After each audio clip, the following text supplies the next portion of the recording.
wrapping up the year.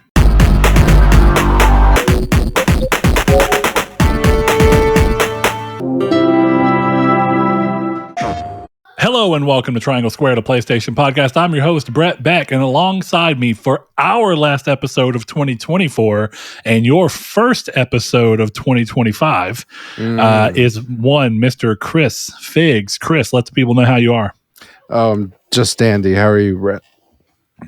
It's been good. Been a good 2 weeks, having some time to catch up on games, which has been great. Having some time off to see family and friends, and generally worry a little less about work.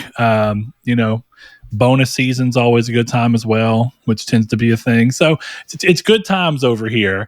But Chris, today we are going to, as the cold open suggested, wrap up the year by talking about a few things. So this episode is going to be very different than usual. We don't have any kind of community's take, no community feedback or anything. We'll save that for the beginning of next year. We'll see what you guys think. But this episode is going to be simple. It's going to be us talking about what we've been playing, as we always do, just so we can kind of give an update. I got to talk about fucking Persona 5 Royal. I've just been waiting to ruin Chris's day. That's a little bit of a joke, a little bit of not one, but we'll talk about that in a bit. We are going to talk about what we've been playing, and then we're going to move into the top 10. And here's the spin on this. Chris and I played a lot of games that did not come out this year. And so our twist on it was top 10 games I played this year. And we'll get a little bit more into that. And I will go ahead and throw out that I put every game that really just stole my heart this year into a list. And then I went out of my way to give precedence to ones that did come out this year before I started shouting out games that did not come out this year, just as a means of kind of balancing the scales a little bit. So I'm happy to say that the majority of my top 10 are games that came out this year, but there are a few absolute bangers that stole the show. My top 4 came out this year, and my number 5 came out 15 years ago.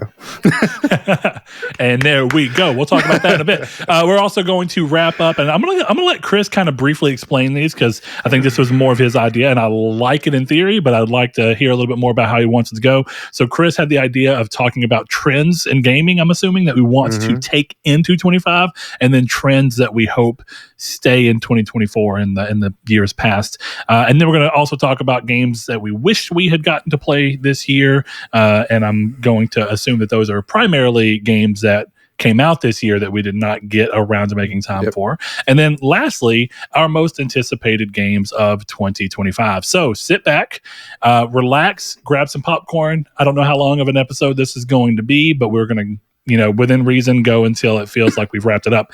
Chris, I have made a concerted effort to write a paragraph that I will primarily use as my talking points for my top 10 games, so that it's a little more structured. I'm sure we'll have a little bit of free flow conversations about them. Definitely when we have games that overlap. And past that, we'll kind of see how it goes. So without further ado, Chris, I pass the buck to you to start us off with what you've been playing. Oof. And it seems like it's almost entirely Steam Deck if I am to go off of your lonely entry. So let us hear it. Well, to be clear, it's a lot of Balatro going on this You're week. always playing Balatro. I'm always playing Balatro. Yeah. I'm playing Balatro at the same time as the game that I will talk about, which is Trails of the Sky First Chapter, which is the Steam version of Trails. Jesus. And I fucking love this game. I don't know why. But I will say, I really appreciate that I love it and that I'm playing it on the Steam Deck, because I don't have a walkthrough open. I'm not thinking about trophies. And it was like that first time where I was in the first town and I missed like 5 side missions. I didn't know they were expiring. I knew they could expire because it has like long-term, short-term, medium-term. But like I just didn't know when they would expire. And then I go back to turn other ones in and they're expired. And I was just like, okay. And I just kept playing the game. Whereas like on PS4, if that had happened, I probably would never have played Trails in the Sky again. We talk about it all the time, man. Trophies can be a blessing and a curse. Like it's really a mixed bag on how you choose to take it. And that's why I think it's funny because I know we're going to end up giving updates before we go into everything on the trophy competition this year, but it's the trophy competition's always so interesting because I think if you take a second to look at people's trophies, you can see how much one trophy list absolutely pissed them off to the point of just not even wanting to play games or playing games on a completely different system. Yeah. Yeah. I don't know. It's one of those things with like, I've talked about it on the show where like I've always wanted to be a JRPG guy, and like I think I've just made the decision that I'm a Trails guy, and you can be a Final Fantasy guy, you can be a Persona guy, but I'm the Trails guy. I'm going to take that. I'm going to run with it. But the biggest thing that I've just noticed is like what we were just kind of saying is like not having any of that extra pressure of achievements or trophies, or even I'm talking about it like it's some sickness. Like I don't complete most of the games I play, know. But like anybody who actually looks at your list should be able to tell that Chris really, as much as we joke about Chris being a trophy fiend, which he is, I'm not saying he's not. It's almost in a different way of like, it seems to do much more to inform whether you intend to play it as to how achievable the trophy list is. But that doesn't mean you're going to get this platinum. No, it's one of those things like, and even then, like not necessarily, but like on a sale, like this holiday sale, like I'll sort by price sometimes. And if something looks interesting for like $3, I'll check the trophy list, and if it's like 2 out of 10, 30 hours, it'll be fuck it, it's $4. But if it's like I did it, it was Dead Rising 4. I was looking at that one as super cheap, and then I looked at the trophy guide and it was like 110 hours, 10 out of 10 difficulty, and I was like, I'm never gonna play that. But I did download it on my Steam Deck, so maybe I'll play it there. I don't know. Yeah, sure. But it's I don't know. I don't have much to say about the game. It's really cozy, and I really like that about it. I will hint probably talk about it more later, but the big thing for me right now is debating, like I own Trails from Zero and then Cold Steel 1 and 2 on PS5, and I think I might just buy them on Steam Deck and just play the whole series there, so I don't deal with this shit at all. Yeah, so that you don't happen to run the risk of falling off of them. Yeah, exactly. So I was about to ask, that was going to be my question is, I hear you saying that you're aiming to be like, you're going to be the Trails guy. That's how you're going to, Trails guy rather, sorry. You're going to start it off kind of with the intention of that being the thing you're going toward. But I got the feeling, whether or not I'm correct or not, the way that you were talking, that this was your first real run in with a series. Am I wrong there? Have you played it before? Or have you just seen people talk about it and it's been really interesting to you, but you've never actually broken down to start playing it? I've played like 10 hours of Trails of Cold Steel, and then I played some of Zero. The biggest problem with Trails has always been that the start of the series was not on PS4 or playable for me in an easy way. So it was always like, oh, well, if you can't play Trails from the Sky because you don't want to play it on PC, well, you can start at Zero, but you'll be missing a little bit of context from Trails of the Sky. And it's like you get to Trails of Daybreak, and it's like, holy shit, like you should have played Trails in the Sky. So it was one of those things where I'm like, okay, I'm just going to wait. And then I broke down and bought it on Steam Deck, and then they announced that they're remaking Trails in the Sky first chapter for PS5. So you're welcome, anyone who was waiting for that. It's because I started. So I guess this goes to show you a lot of series that have been around that long and they have big changing name arcs, definitely like that. I always was under the impression, because there's like a Trails from the Sky and then Trails from the Sky 2, is there not? And then Cold Steel 1 and 2? There's 3 Trails in the Skies. There's Trails from Zero and Trails of Azure, which are the same arc, but they don't share the name. But then there's Trails in the Sky 1, Trails in the Sky 2nd chapter, and Trails in the Sky 3. That goes into Trails from Zero, and then Trails of Azure, which goes into Trails of Cold Steel 1, 2, 3, and 4, which goes into Trails of Reverie, which goes into Trails of Daybreak. And then there are other side series that are not Trails series, but they are part of the Trails series, kind of, which I don't know that I'm going to go that far, because I really want to play Cold Steel and Daybreak. But so I think the interesting thing here is I kind of think I know why I got there too. I think Neom Falcom, or whatever the actual company is called, they're the same people that do the East. I always pronounce it as East. I don't know how it's actually supposed to be pronounced. I got introduced to that series whenever I was in high school from where we were at locally. We had a vocation aspect of our school where they taught things like welding and auto body and small engine repair. And the schools from the outer area that aren't actually part of our school district, but still were in the same state, would send some of their high schoolers on a bus to our school to do those classes for that segment of the day. And so there was a kid from Ashdown where we went to Walmart, and you absolutely rated the Yu-Gi-Oh cards when you were down here. I don't know if you recall that. Anyway, he was the one who introduced me to Ys, and I know that a lot of those games are just like completely standalone. Like Ys 8 Lacrimosa of Dana doesn't really care about what happened in Ys Memories of Celceta, which doesn't really worry about what happened in Ys what was it? Ys Origins. Great game, by the way. Ys Origins is probably my favorite. It's really fucking good. Memories of Celceta is fun. I've liked a lot of them. I tend to start them and not beat them for various reasons. I think I played Lacrimosa of Dana on Vita because I really wanted to support Vita, and so I bought it there. But it had load screens out the ass because it was the exact same game as the PS3 or PS4 version, rather. And it was just, you know, I watched someone play it on PS4 and I was like, Jesus Christ, it looks so much better. Like, not graphically, like just the gameplay experience is a lot less broken up. So yeah, but since those are all different, but they just all kind of have the same character just falling off and bumping his head and forgetting everything for the most part. Ys Origins doesn't. I guess that's why I thought that the Trails were like, oh, if it's a direct sequel, it carries the name, and if it's like Trails Through Daybreak, that's a new story with new characters. But I guess not. So well, it is because that's the thing. But it also just really cares about what happened in the prior game still. Yeah, exactly. Sorry, I left my wallet at work. So I'm responding to a text to please put it in the office. Anyway, yeah, so like it's kind of how I think we had the argument argument is a strong word, but we had the conversation when I played Final Fantasy 16 that I didn't think it was a Final Fantasy game, right? And I think Trails is obviously like it's all sequels to each other. Not sequels, but like some games take place 2 months after or in the middle of this or all of this stuff, but it's all one story where you're getting like Trails vibes, which was the big thing that people were saying about Final Fantasy 16, where it's like, oh, it's a Final Fantasy vibe. You've got the Chocoboos and, you know, Wedge. I did it on purpose. I know how to pronounce the fucking word. I know you do. I just could not help but think someone listening to this and going, "It's fucking Chocobos."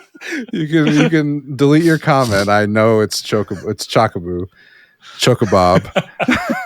I got the platinum. I like that better. Chocobobs. I have the platinum in 2 of them, 3 of them, 4 of them. 4. I have 4 Final Fantasy platinums.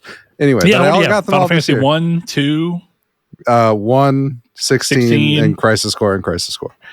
That's right. You did Crisis Core. I'm proud of you. I did do Crisis Core. Yeah. You'll be very proud of me at the end of this episode. So yeah, I don't know. I just think for me, there's something about it of like working towards a fulfilling story, right? Because like I look forward to like, you know, next year when I finally play Trails Through Daybreak, as Trails Through Daybreak 6 is coming out, I'll be excited for like, oh, there's Estelle, or there's Joshua, or there's like Shrezzers. Let's go. It's Sax. I can't pronounce her name, but it's basically Shrezzers. Or like I love the idea of a JRPG with just fucking a band blowing through with some metal and some pop influence and some tasty saxophone in there, some alto. Shrezzers is big in my kitchen. It should be in all the kitchens across America. Continue. Absolutely. My favorite, we're breaking a little bit. My favorite is like their song Pornhub. Oh yeah. I love throwing that on as a litmus test. And then one of the servers, I played that song, he looks at me and goes, "At work?" And I went, "What are you talking about?" He's like, you're playing this at work? You're watching this at work? And I'm like, dude, it's a fucking song. You got harder than I've ever seen anyone get got in my life. Are you joking? I was like, I was fucking with you guys, and you hook, line, and sinker took the bait. Holy Christ. Also, though, what a save. You could actually watch Pornhub at work, and if you accidentally, have your phone up too loud and someone hears the start, and they go, were you watching? But no, look, it's the song. Watch. Yeah. Anyway, so I won't take up too much more time with Trails in the Sky. But it's really good. I'm looking forward to doing it, and I'm glad to be playing it on the Steam Deck. Well, I have a slightly different question going towards the Steam Deck, because that's Saul has had one forever, and he brings it often for card nights, and whenever if he ends up falling out of our Magic game or whatever, because we do like a full group Magic game, if he ends up getting knocked out early, he'll hop on and play it a little bit while we're finishing up. And I've never really messed with one much.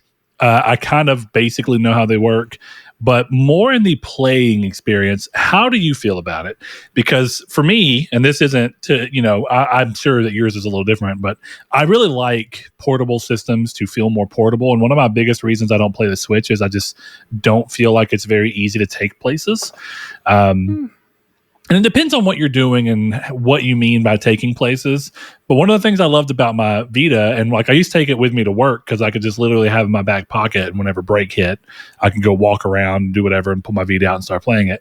It always felt infinitely harder to do that with a Switch. And since the Steam Deck is even bigger, I'm kind of curious, like, what's your take on it? Because like the Steam Deck has got a pretty big size factor that's more comparable to like a PS Portal. But since the PS Portal requires great internet, I don't really view it in the same vein, if that makes sense. It's one of those things where like I play it portably, but I don't know how to really explain it, because like when I bring my Steam Deck somewhere, it's on the off chance I have a second to sit with my Steam Deck.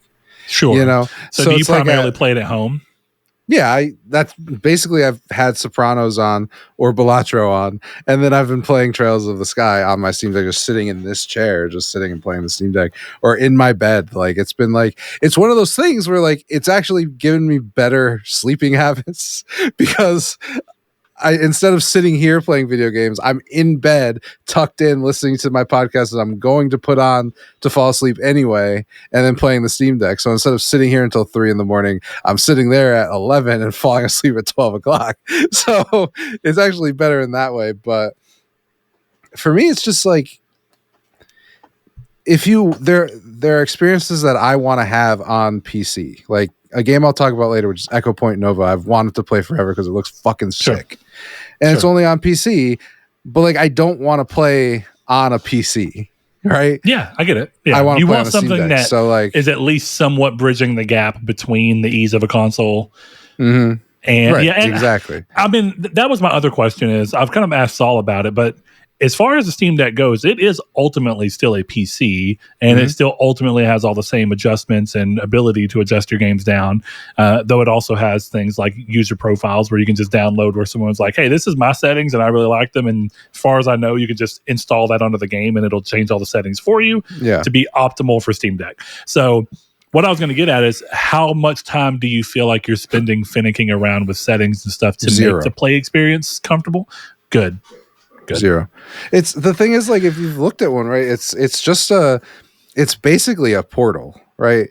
So it's the controller's the same, like it has the on-screen keyboard, and what's nice about like ease, or even in Mass Effect, like I could select new game just by touching the screen, right? So even some of the ones where like this, like it'll have like Trails from in the Sky isn't verified.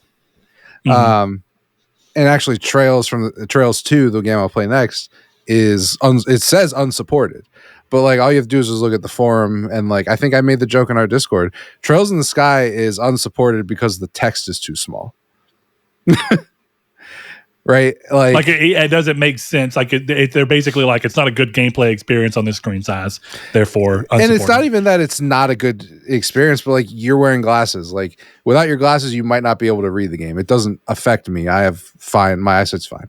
Right? Yeah. But like some people who can't do that, or like some games are unsupported because you have to type with the keypad. Like, you know, like It's like unsupported how doesn't much mean does it can't play. Exactly. It's just you might have to fool with it a little bit more like it's a computer than you Yeah. would other games, The which is not only inherently bad. no, My thing really is if you load into a game and you immediately feel like, oh, it's kind of hitching and running weird, and I got to kind of spend a few minutes dialing in, like turning the shadows down and running and then being like, oh, that looks good, and then turning the texture quality up or down and being like, oh, okay, that works. What's the battery life? And that's a problem with any handheld, right? I do that on my Vita, to be fair. It's, of course, very simplified, but my Vita being overclocked, I do actually, to be fair, my Vita is constantly overclocked because my general rule of thumb is every game can stand to benefit from being from the Vita being actually clocked to its real clock speed rather than cut down like Sony did. Now, some games literally need that. Like, it was crazy to me how much The Amazing Spider-Man was a completely playable experience with overclock or with the Vita's actual clock speed versus the underclock that they gave it for battery life. That made that game like a nightmare to play. Borderlands, same way. I had no problem playing Borderlands at 30 frames per second on Vita, but that's only if it's modded. So in a way, I'm glad that it had that PC-like ability to mess with some settings somewhere to get a better experience. But it's still, I always think of the general consumer, and I'm always curious what a general consumer feels like. I know that you are PC literate enough to be able to figure it out and do it and not mind, but I assume that you like the idea of it being simple and not having to feel like you're spending so much time. Yeah, it's for me. I think the benefit of playing something like, I don't know, like Trails, or even something that, like, I'm sure in a year or two when it comes to consoles you're gonna play, of like Cyber Knights, or I've been playing this game Felvidic, which I just found, and it's like a medieval JRPG. It has the weirdest graphic styling, but it's so cool. And I think that's one of the most interesting things about PC is, like, I can play Hentai Undressing Simulator next to Mass Effect Legendary Edition, next to Trails of the Sky, next to State of Decay Year One, next to God of War Ragnarok, and I can do all of those on my Steam Deck, which is the vision, right? That's the hope for PlayStation Portal, is I can do all this and ruin my experiences with trophies. But yeah, I think if you want something portable, like, I don't know that I would say the Steam Deck is portable, but I guess it depends on your definition of portability. Because I think mine's an abnormal one now. I think most people, though, I say that because cell phones did the same weird trend. And it's like, for some reason, they go through this thing where cell phones are really big. So people are like, wouldn't it be nice if they were small? And then cell phones got like really small. And then cell phones became smartphones and were still kind of small. And people were like, wouldn't it be nice if they were big? And then they got really big. And then what happened? iPhone had to, like, literally bring back a normal sized iPhone and iPhone mini because people were like, these phones are too goddamn big. Yeah. And so I really wonder, are we going to see that same flow in handhelds, to where the resurgence of handhelds kind of saw things like the Switch and the Steam Deck and the ROG Ally and all those things kind of be bigger? And I almost wonder if in 5 years from now, will they start to swing back towards the people being like, I'd love it if it was just a little easier to carry around. And so they start shrinking back down a little bit. I'm curious. It may not. I think the problem with your theory is because outside of you, which you're more of a special case, and I think if you had a Steam Deck, you'd probably use it the same way everyone else does, which is put it in a case and leave it in the car, or leave it in your locker, or whatever that's it is. Exactly what my Portal is. But my Portal also doesn't leave the house unless I'm going on like legitimate vacation and I'm going to be gone for a week. And it's just a way to get a few hours of gaming in when you're just screwing around at whatever place you're staying, And I've done that twice and it's worked well, but it's very rare. And I know that's probably how most people use a Steam Deck. So, Yeah, it's just like, for me, like, I charge my Steam Deck at night, I put it in my car, and I have 30 minutes where I don't have to be working. Okay, I'm going to play on my Steam Deck, play a round of Dungeons and Degenerate Gamblers or something like that, which is actually a very fun Balatro-like game. It's blackjack. I think it also depends on how your work situation, because, I talked about, since work is like 9 minutes from my house and my job allows a certain amount of freedom anyway, I get to go home for lunch. And I think a lot of people don't. And so being able to kind of just be at work and have their Steam Deck essentially play console quality games is a big deal for them, which is, I get. Yeah. I just think, like, what I'm I don't have an opportunity to like sit at my desk and hide like a Game Boy Micro. So like for me, it's gonna be like I'm gonna if I'm sitting if I have a time at work to sit down and use my Steam Deck, everyone knows what I'm doing and like whatever. And I think that's the thing with the size. You know, in this case, I think size does matter because we are playing. I think I'm probably the more special case where everything that I've bought specifically to play on Steam Deck is something smaller. The biggest game that I've played on Steam Deck is Dark Souls 3. And I went, I'll just play this on PS5. So like what I'm getting out of the Steam Deck is not these big games, but like the thing you want from this console is to play Cyberpunk on the go. That's what people want. And I don't think you can get that by going smaller. I think if anything, these are going to get bigger. Yeah, no, I think I agree with you. I guess it depends on what your life is, but I think being able to play a game like Cyberpunk on the go, I find it very hard to imagine a scenario in which I am in a place where I can play that game and get anywhere of value on it and be able to focus on it enough. And I guess that's where it is. I really like handheld machines when they are very focused around handheld games. They're not super, like, don't get me wrong. Did I love like Killzone Mercenary? Of course. Did I love Uncharted, Golden Abyss? Absolutely. I loved a lot of the PSP games that were trying to be bigger like their console counterparts. But some of my absolute favorite Vita times are just shit like Little Big Planet Vita, where I can just hop on and play for like 3 minutes, 5 minutes, 10 minutes. If it goes on longer, cool. But if it doesn't, there's no harm in clicking it off. Like one of the last games that came out for Vita was a game called Scourgebringer. And it was just a really good, well-made, fun, Lord, what am I thinking of right now? Roguelite. And it was great because I could easily just pop it on, do a couple of rooms, and then be like, oh shit, 10-minute breaks up, turn it off, go back to my business. And I don't know that I would want to do that with something like Cyberpunk, but that's a me. I'm not putting that on everyone else. It's just that feels like a weird game to try and hop into for 10 minutes. But I don't know. I think you're muted. I think that's the point, though, is that people are not using the Steam Deck to play for 10 minutes. Yeah, which is, I don't know, because no one I've seen in person does play it more than 10 minutes. Like, even when Saul pulls his out and is playing like Elden Ring, he plays for like 10 minutes and puts it up. I'm like, okay, that just seems like a lot of work. But he's not wrong for it. It just is odd for me to see. But yeah, I see the same thing with Switch. I see a friend who like pulls it out and plays 10 minutes of a game and then puts it up. But I think one of the other things is a lot of the people that I know who have Steam Decks have a problem. Problem's a strong word. It depends on how they feel about it. But they tend not to finish games. Yeah, I can imagine. So yeah, you have so many options. That's why Trails of Cold Steel or Trail. Jesus, I hate that there's so many different names for this fucking thing.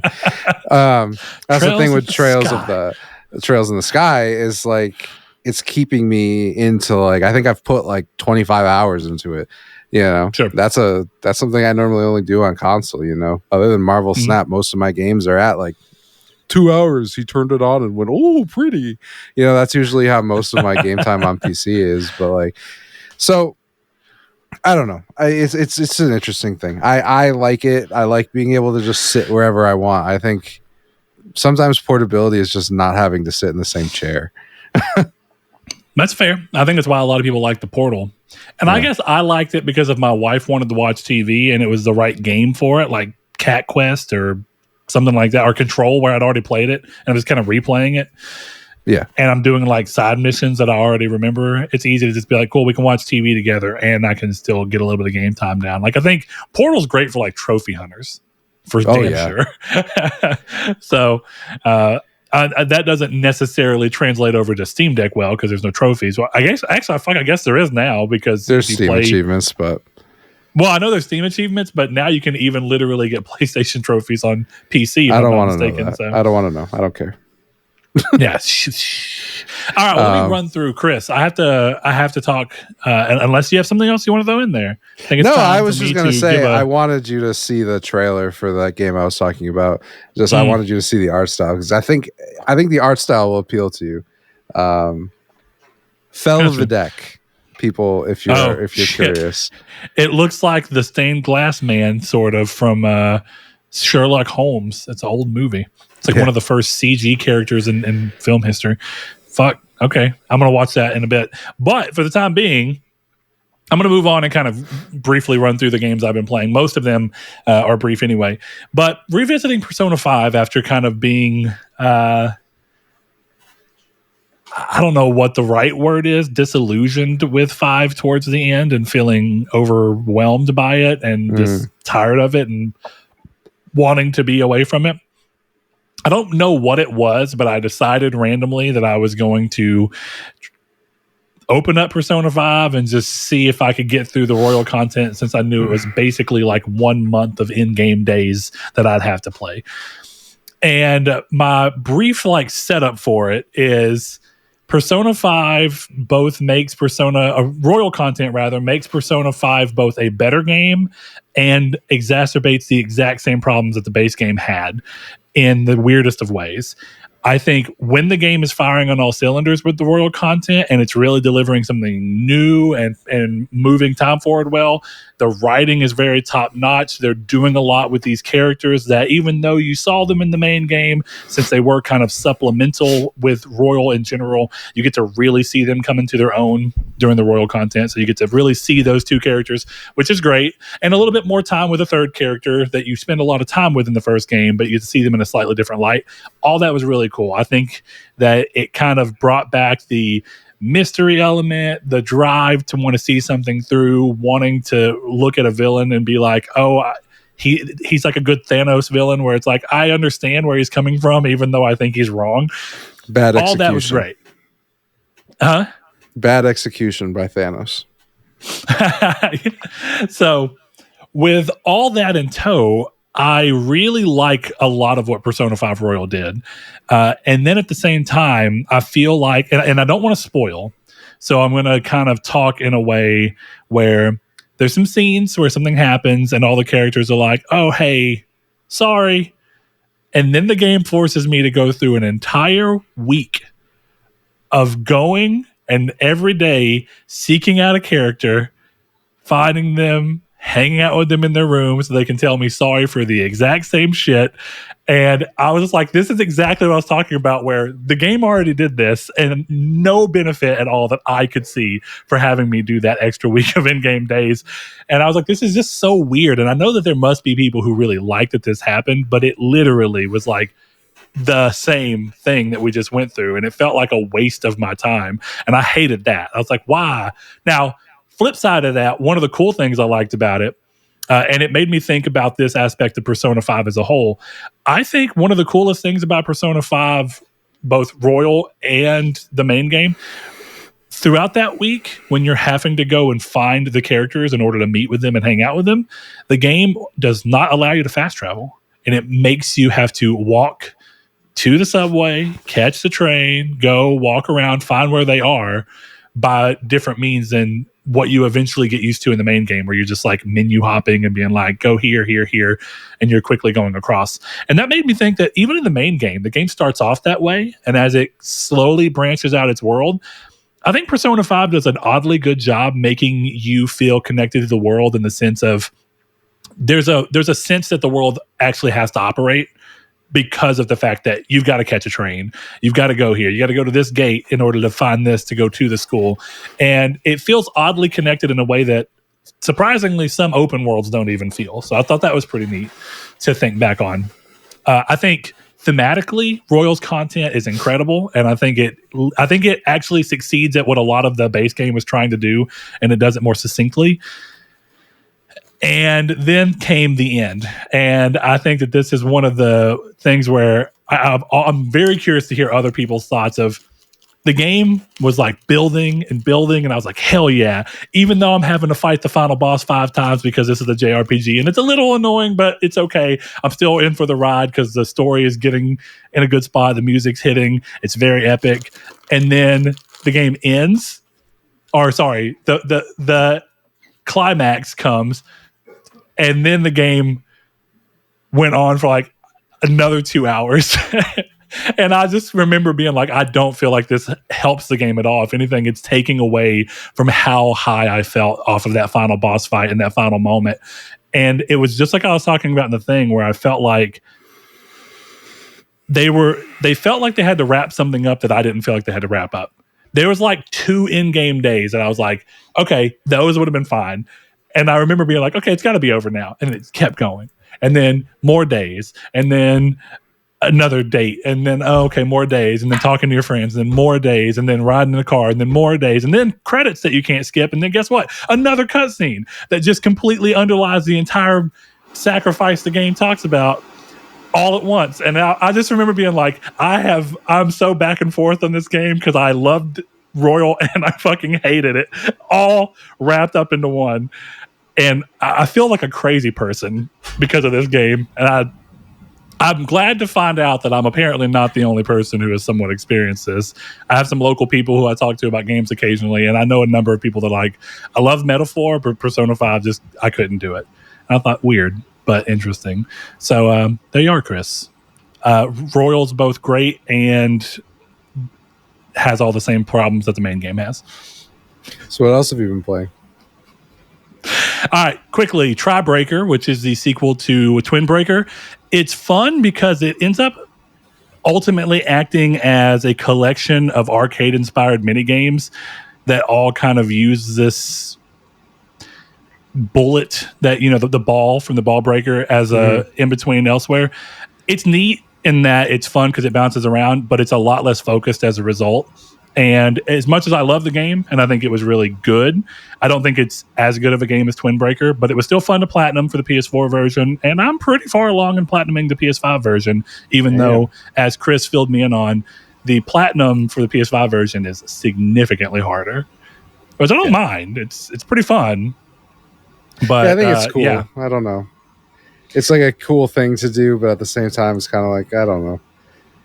I wouldn't be going for both anyway, so you just kind of encouraged me to play one, I guess, over the other. Yeah, ostensibly the worst version, which I know realistically it's not, but yeah. I because they are otherwise literally the exact same. You cannot tell that you're playing the PS4 or 5 version until you open the trophy list. Right, exactly. I don't know. I bought this. I was excited. Obviously I support what they do a lot most of the time, but sure. Yeah, this one didn't hit as well for me as Twin Breaker did. So yeah, I kind of played it. I was like, this is cool. I don't like controlling the ball. I don't like controlling Dustin. So I was like, okay, I'm good here. And just kind of stopped off. It makes it more stressful than it needs to, because already controlling the two platforms was difficult, but then you're like having me control the ball, and then sometimes you're getting multi-balls and you can control all the multi-balls, and I was like, I don't want to do this, so I did. It's a bit much. What I thought was interesting is that it took a long time of playing the game to come to the realization that either this is just I feel like this has to be the way that they intended you to eventually figure out, like, this is what the game really wants you to do. They want you to launch the ball off, and then for the most part, they don't want you having the ball hit the paddles. The real idea is, so you have your paddles that you're moving around, right? Yeah. But the real idea is that if the paddles are on the bottom, then the sidewalls become big paddles that you can't go through. You can't fuck up. And then on ones where the paddles are on the sides, the top and bottom become even bigger paddles that you can't fuck up. And so what you're really intended to do, and you figure this out as you start going through like the special missions of what they want you to do. A lot of the time, it's just throw the ball off and then angle it to where it's just going to bounce off the same walls and go back and forth, and then just very lightly tap here and there to eventually get the goal you want. Sometimes it'll hit a corner of a brick and fly over, and you need to use the little paddle. But for the most part, once you realize that the game doesn't really want to be a traditional brick breaker where you're smacking it off the paddle to keep going, it becomes easier and honestly more fun. But at first, it feels like this is really stressful and does not feel intuitive. Yeah, that makes sense. Yeah. So if you ever go back to it, that's how you can kind of approach the game considerably differently. But the only complaint I really had about the game is that there's a level in which it's supposed to essentially be Pac-Man. And the problem is that other parts of the game, it's very responsive. The game runs at 60 frames per second. Hell, it probably runs at 120. It's very smooth. You can't tell it's a really high frame rate, which normally means great input latency. But when it came to the levels that involved the Pac-Man things, Pac-Man is like a very precise game, and it's got to be able to respond to what you're doing instantly. And I often felt like where I should have been turning a corner or gone up or missed one of the ghosts, that it just didn't respond. And I felt like to eventually get there, I had to play the game where if I wanted to go up, right before I got up, I basically had to hit up 3 times in a row and hope that one of them registered to go up. And I hated that. Yeah, the rest of the game's fine, but yeah, that was like, this is really frustrating, and it underlies what could have been really fun. So next game I'll talk about is Cat Quest 3. It does a lot of what Cat Quest 1 and 2 did, builds on the lore of those worlds, but I was really glad to see that Cat Quest 2 felt a lot like Cat Quest 1, but they just made it the game they kind of always wanted to make, and they were able to flesh it out a little bit more.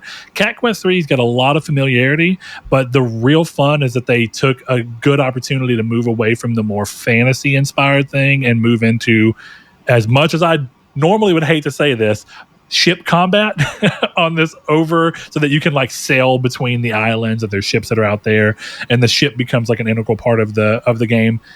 And the story took a big difference, and a lot of the dungeons were presented differently. A lot of the side quests were done a little bit better. It's still goofy, but it takes itself just a hair more serious where it really needs to. I really enjoyed it. I think it may be the best Cat Quest game, and that's good.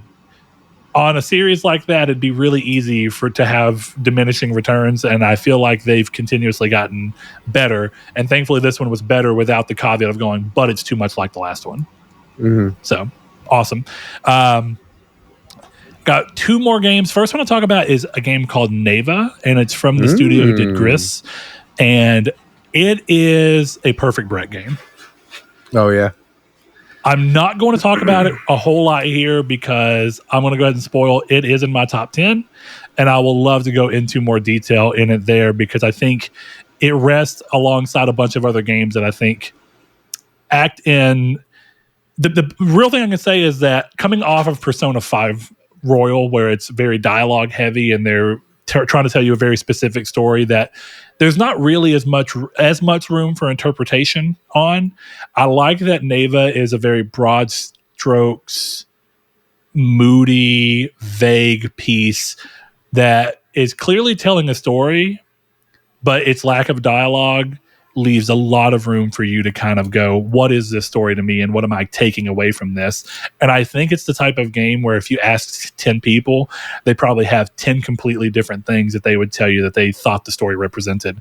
And that's cool because that's something I think you can only get out of video games and that specific type of storytelling. Choose your own adventure books. In a way, I would say it's similar in that regard, but even choose your own adventure, you'll start to be like, well, this leg of the adventure is trying to get you to essentially do this, because there is some dialogue, right? It's really interesting that the only words in this entire game are you hitting a button and going, Neva. Yeah. It's great. I absolutely adore that game, and I recommend it highly to anyone. And I want to talk a little bit more about it when we get there. Last game, not very far in. I made it to basically, if you want to think of the game the areas as chapters, which I think the game basically treats them as, Silent Hill 2 Remake. Imagine. And let me tell you, I cannot give enough credit to Bloober team. They fucking did it. Yeah, man. They fucking did it. I can't believe they did it, but they fucking did it. Do you think Bloober team hears that and goes, hell yeah, I'm glad we surpassed your expectations, or go, what the fuck do you mean you didn't think we could do it? Like, what's the temperature on that, do you think? I have a feeling that they are over the moon that the general response to a beloved classic that they had to go through and make big changes to is overwhelmingly, you fucking pulled it off. Yeah. That's a gargantuan task. And I've said from the get-go, giving a studio, any studio, if I'm being dead honest, giving a studio a game like Silent Hill 2 If that team is not called Team Silent and doesn't have the original people, you're already fucking fighting a war. And for a team that has made games that usually sell pretty well and are a little bit divisive critically, to come from a studio like that and really nail everything that makes Silent Hill 2 is incredible. They make some notable changes. I really like the subtle rewrites that they have done.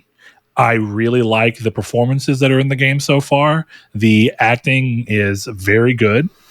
And I think that they are absolutely nailing the tonal aspects that they're wanting to with this game. I surprisingly really like what they've done with James from his performance. And I even think the character model looks incredible. I'm very impressed with the game. I also cannot believe that they really figured out combat. Like I really can't wait to talk more about this game as I get deeper in, because being 3 chapters in, I've not had the gun a whole long time. And I'm sure some people would play this game and be like, the gunplay is shit. It is exactly what it should be. This is a man who found a gun and is using it, but he is by no means a professional shooter. And it is felt.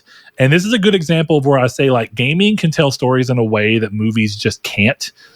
And the thing is that you as the player being able to feel how unwieldy the gun is pulls you into the mindset of this character who's going through all this shit and even having to use a gun in order to just persevere towards finding this person that he feels, compelled to find.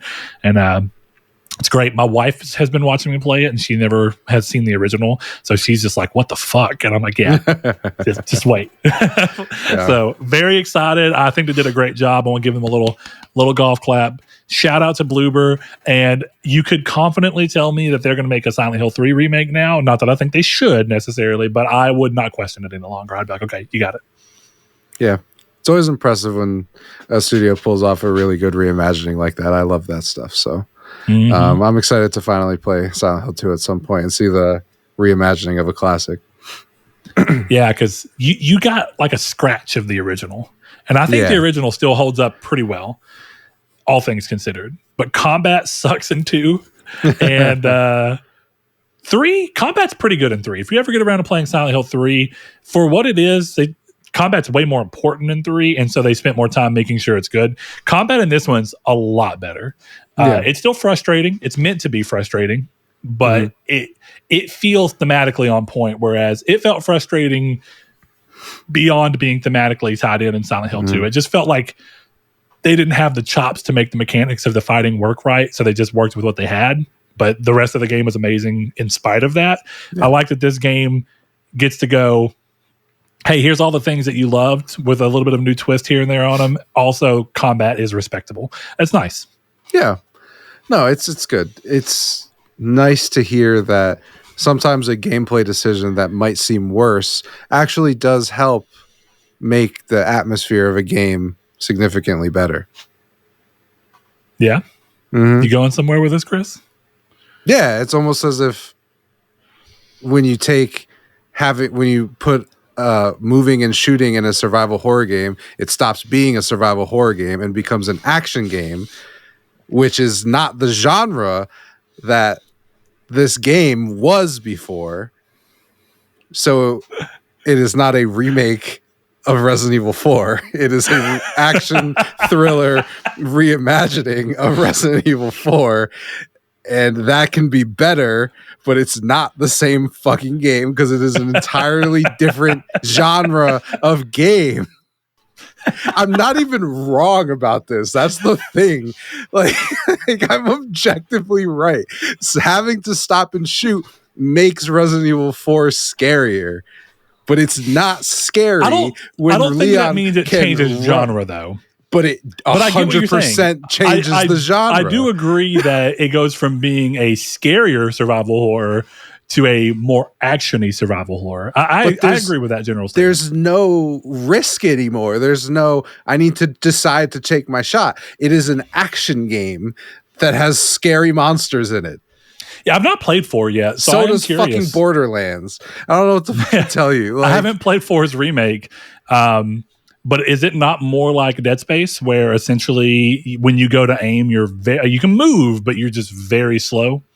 Yeah. Okay, I think it's a little faster than that, but like you can. Yeah, well, because I feel like in 5 you can move and shoot, and in 5 you can move pretty quickly while you're aiming down sight. Like all things considered. And what's the biggest criticism of Resident Evil fucking 5? That it's an action game. It's an action game also because of the fact that they have you running up a volcano punching boulders. And I know that's like the go-to thing, but that is so indicative of that game's whole milieu. That's fucking sick. I'm not saying it's bad. I'm saying that it is an action game because it's not even really trying to be scary. There's a few moments in the early chapters where like you're seeing that weird bat thing like fall out of the fucking weird cocoon shit where you're like, oh, maybe we'll have something. And then it just is like, now we're an action game. Fuck it. Hey, you think 5 is bad? Play 6.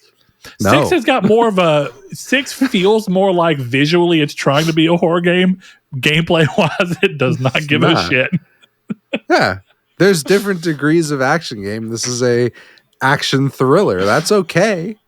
Yeah. Stop calling it a fucking remake. Would you call Resident Evil 4 remake as a Resident Evil 4 action horror instead of survival horror? No, it's an action thriller. It's not scary. All right, Chris, we got announcements. You put it in here. So what all do we need to announce? I know we got trophy competition. I'm going to let you do the rest. That's about it. So I'll say for the trophy competition, I do have our winner. It's a great story this year. But I will just say I'll post a fresh link to join next year's competition. So everyone knows it starts tomorrow, I guess. You can sign up throughout the year, however you want. You will just be at a disadvantage. Maybe we'll bump it to the 5th or something like that, so that I'm a little more time for people to sign up. But your score is whatever your true trophies value is at the time of joining, and then from there. So One Armed Wolf, our reigning, I believe. Oh yeah, reigning champion, and scribe of the trophy competition will keep track of all that stuff. So I think given what we talked about in the Discord, I will probably be more active in looking at doing some kind of community stuff for next year. If anything, I would like to run through this part of the show next year, like Dumbledore with like, Harry, you get 50 points for a great game of chess. And that was Ron, not Harry, but whatever. Neville, you stood up to your friends like a little bitch and failed, but good for you. So Gryffindor needs 5 more points to win. So I'm looking forward to doing that next year. But, I appreciate all of our competitors. I will start with everybody did great. I'm only going to read the top 5. One of these guys, appreciate you joining in. You Arctic Swan, 398 points. You didn't win. But you gave it a real try. I'm proud of you. You definitely got 1 trophy all year. So good for you. No, I'm just joking. But regardless of the fact, I'm only going to go with our top 5. So at number 5 is Bring the Pain with 55,418. Number 4 is ya boy Figs 21K, or I don't know why I said my whole fucking name, but 59,894 points. Number 3, I believe this would be Josh Ayers with Some Emos with 77,585 points. And our number 2 is Brett Beck with 81,156 points. And the winner is the 2-time champion, a One-Armed Wolf, with 96,279 points. Okay, let me back up for a second because I'm not going to lie. I said there would be an October surprise. I thought it was going to be me. It was not me. It was the one motherfucker who was like, I quit, bro. I ain't playing this fucking game with you guys anymore. The thing that really made me laugh about this, because I was really curious who was going to end up winning. I'd have to go and find the monthly update from the beginning of this month. I thought you were winning until today. I was like, still in shit. first. Yeah. At the beginning of this month. I'm not accusing a one-armed wolf of nor of shenanigans, but he's got a 15,000 point lead on you. I don't know what the hell happened in a month, but he does have the one opportunity to be like, my points are a little lower. Here we are. The December update, just to show how far this man came. The December update as of December 1st was 55,164 points for a one-armed wolf in third place by more than 11,000 points from me. So this man really came in and, he did it. I can't believe it. But at the same time, knowing what he went through last year, I absolutely believe it. He sent me the message this morning and I was just like, what the fuck? Like I thought he'd quit full on, like was done. He knew is the funnier part, because I know that he was just sitting back thinking to himself, like, wait a minute. I can't be beaten like this. Because he said like a week ago, he's like, when are we going to find out who the trophy winner is? He was like, I can't wait for them to see that it's fucking me. That's exactly. That's all it was. He knew. All it was. So how close was I to him? You said you were down by, give or take, 11,000 points. Or 15,000 points, yeah. Jesus Christ. Okay. You had 81,000, he had 96. It was 15,123 points that he beat you by. So damn. Yeah. I mean, I'm proud of him. I'm very proud of him. And I've got to go through and look right now on what these even are. So let's see. Mr. One-Armed Wolf. Jesus Christ. We can continue. I'm just very interested on even what was happening. So Astrobot is his most recent one. Prior to that, what is happening is he played everyone in the competition. That's what's happening. He played. He did Resogun. I'm going to platinum The Witcher 3. I'm going to get The Witcher 3 platinum. Nah, bitch, you just got a bunch of other shit so that you could beat Brett. What's crazy? Yeah, look, Neva, Coffee Talk, Anthem, my man. Look at him go. Oh shit. Open Roads, Call of the Sea, another Coffee Talk, Open Roads, Jack and Daxter, Pre-Legacy, Unpacking, Raji, Ancient, Epic, another Neva, Killzone Liberation, Pinball Heroes, Carto, Venba, Gris, Unpacking, The Plucky Squire, Resistance Retribution, Pinball Heroes. Hold on, he did Killzone Liberation twice. He did the PSP games twice. This is where he got me. I did all the PSP games once because I'm a gentleman. Oh, a gentleman. Brothers, A Tale of Two Sons remake, Call of the Sea, Bluey. He got the PS4 and PS5 Bluey Platinum. Game recognized game. That's like a 1 all hour I have game. to say. RoboCop, Rogue City, Lego Horizons, Stellar Blade, my guy, he got it. Power World. Yeah, he came in with the heat, man. Also, Killzone Liberation continues to be like a pretty solid platinum. It's still like 2,100 points. I'll save it for next year. Next year's my year. If I don't get sucked into trails for the entire year, this is possible. He did exactly. Don't worry, I didn't care, but he did exactly. This is why I can't. You got my respect. You did exactly what I did to Chris. Exactly. Mm-hmm. You just stopped posting the trophies that you were getting in the trophy talk. You played with the fact that everybody was overly reliant on people posting their trophies in the trophy talk. And you know what's funny? This year I made it a concerted effort to post every platinum I got in trophy talk so that no one could say, look at you not posting your platinum. That's the thing. The spirit of the trophy talk channel is that. I would argue the trophy talk channel is literally to talk about trophies. There's a slight, issue of, a gentleman rules here, but I respect it. I respect a guy who goes, fuck the gentleman. Because here's the thing. I understand. In my bowling league, I used to have conversations with my dad about this, where I'm like, why are we giving high fives to the other team when they get a strike? I want them to die. And so I fully understand where this man is coming from, and I respect it. I gotta say, I respect it too. So, as we said, there will be a trophy. He got the first ever trophy last year. Yeah. I'm going to work on it being a cooler trophy this year. But One Armed Wolf, just so you know, it's going to take a little bit longer because I want to make sure I seek out the right one. I had looked at one early in the year and see if I can find it again and go that route. But you will get that, as well as now I gotta spend $50. What's funny is the whole competition for me this year was, if I win, I don't have to spend. I don't have to pay $50 in PSN cards. So there you have it. I will send you.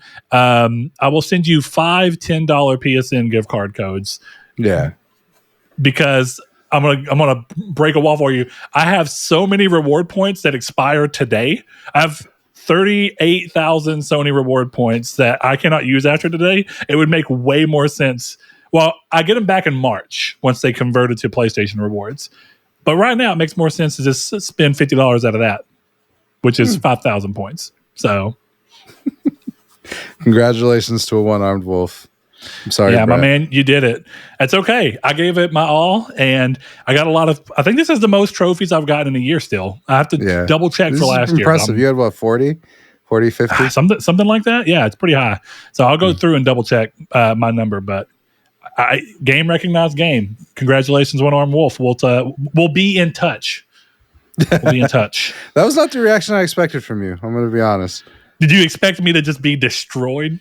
No, I expect you to be really pissed at Persona 5, actually. I expect it to make you more mad about Persona than anything else. Yeah, don't get me wrong. The whole reason I lost is Persona. I'm not even going to fucking lie. 3 months of no platinums just fucking playing that goddamn game. But I knew that going into it. Sort of. I didn't know it was going to be 3 months, but I knew it was going to be months regardless. The one thing that really is interesting about going through my games, as we're in a minute, I'm sure going to switch over to talking about our top 10 games. I went to my trophy list and kind of scrolled through what I played this year. And because of the summer workload, because of starting Persona 5, a lot of reasons kind of coming together. I played arguably a lot less games this year, but I platinumed almost everything I played, which is surprising because I didn't intend to do that. It feels like you played games more completely this year. Yeah, which I tend to. We've long talked about my completion rate being a lot higher than yours, but I think this year I probably pushed it considerably further. So before we go into our game of the year, Brett, do you have any New Year's resolutions, given that we'll probably be kissing each other at the New Year? You know, I'm not a huge resolution person, primarily from the fact that I think if you set something up that way, it's just a lot easier to eventually throw it off.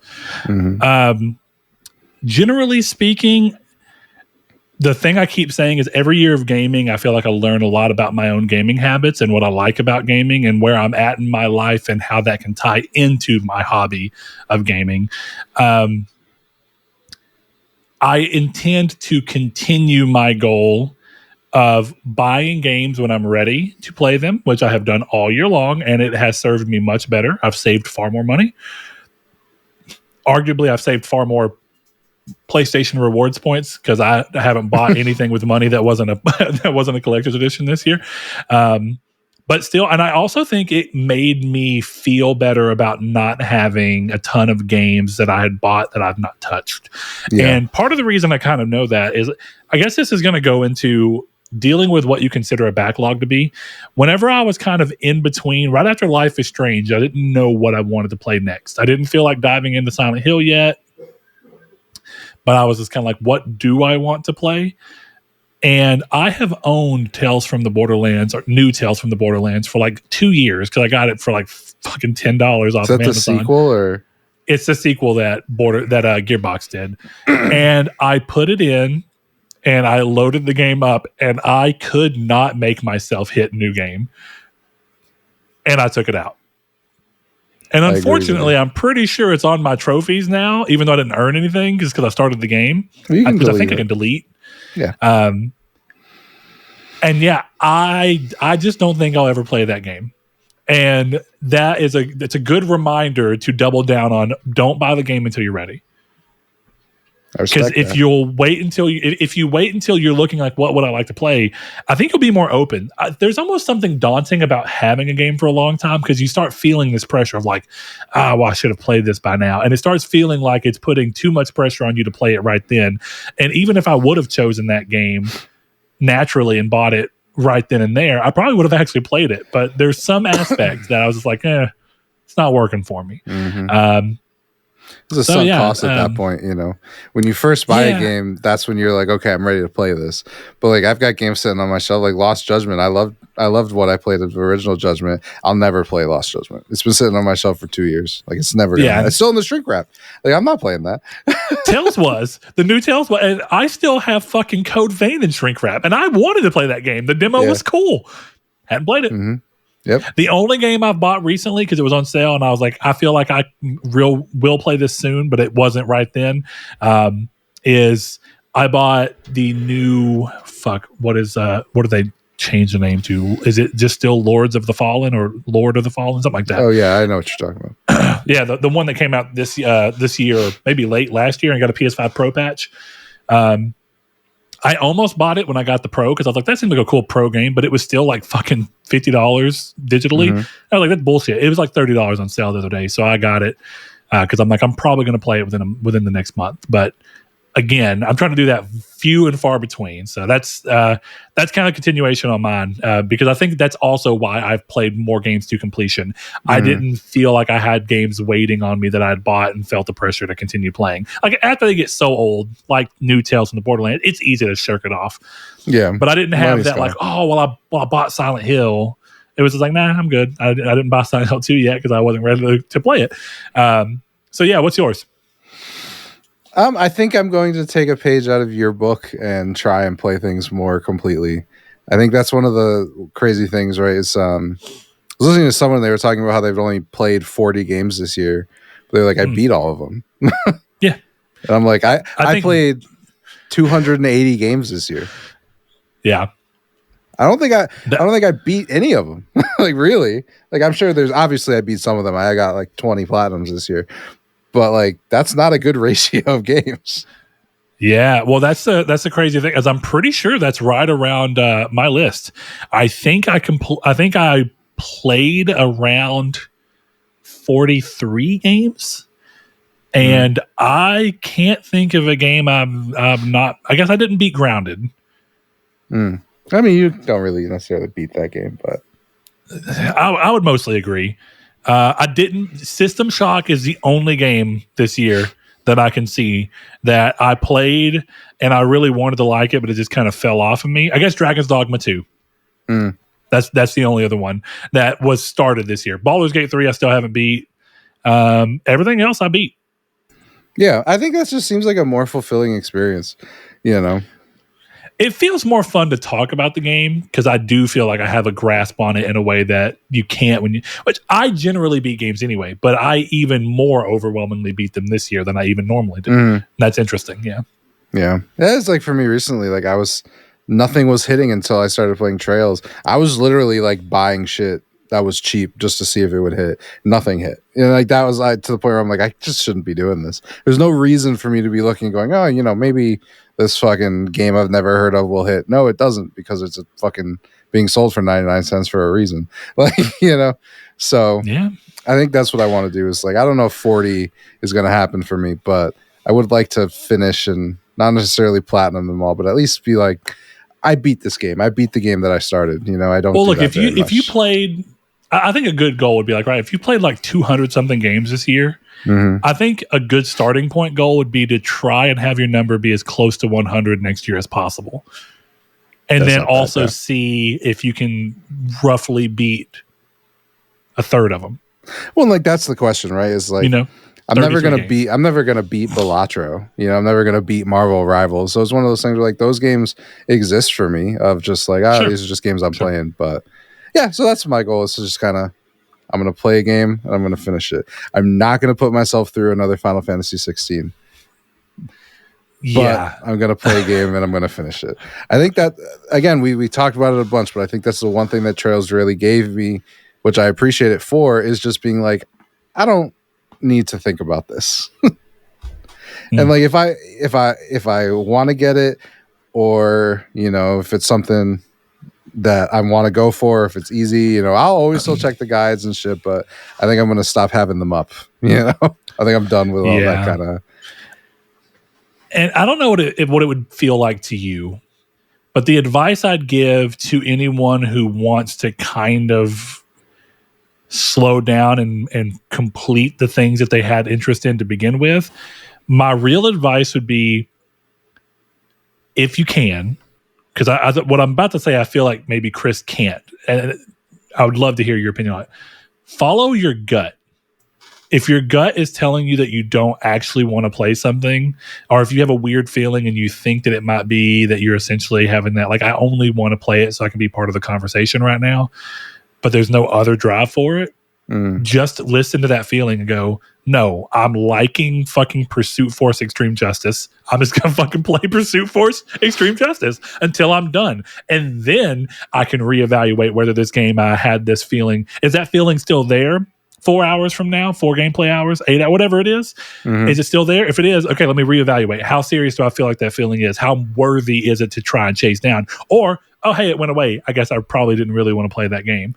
And then just kind of, another thing you can learn with that is if you feel your gut constantly pulling you towards something more than once, then you can be like, maybe I really should check it out. Whenever I have the time. So for me, it's like I can do that. It's just one of those things where I tend to find that the games I fall in love with and complete, like I'm sure you've even seen it as we've talked over the years, is just like, you know what? I just feel like playing The Witcher 3, even though I've hated it for all these years.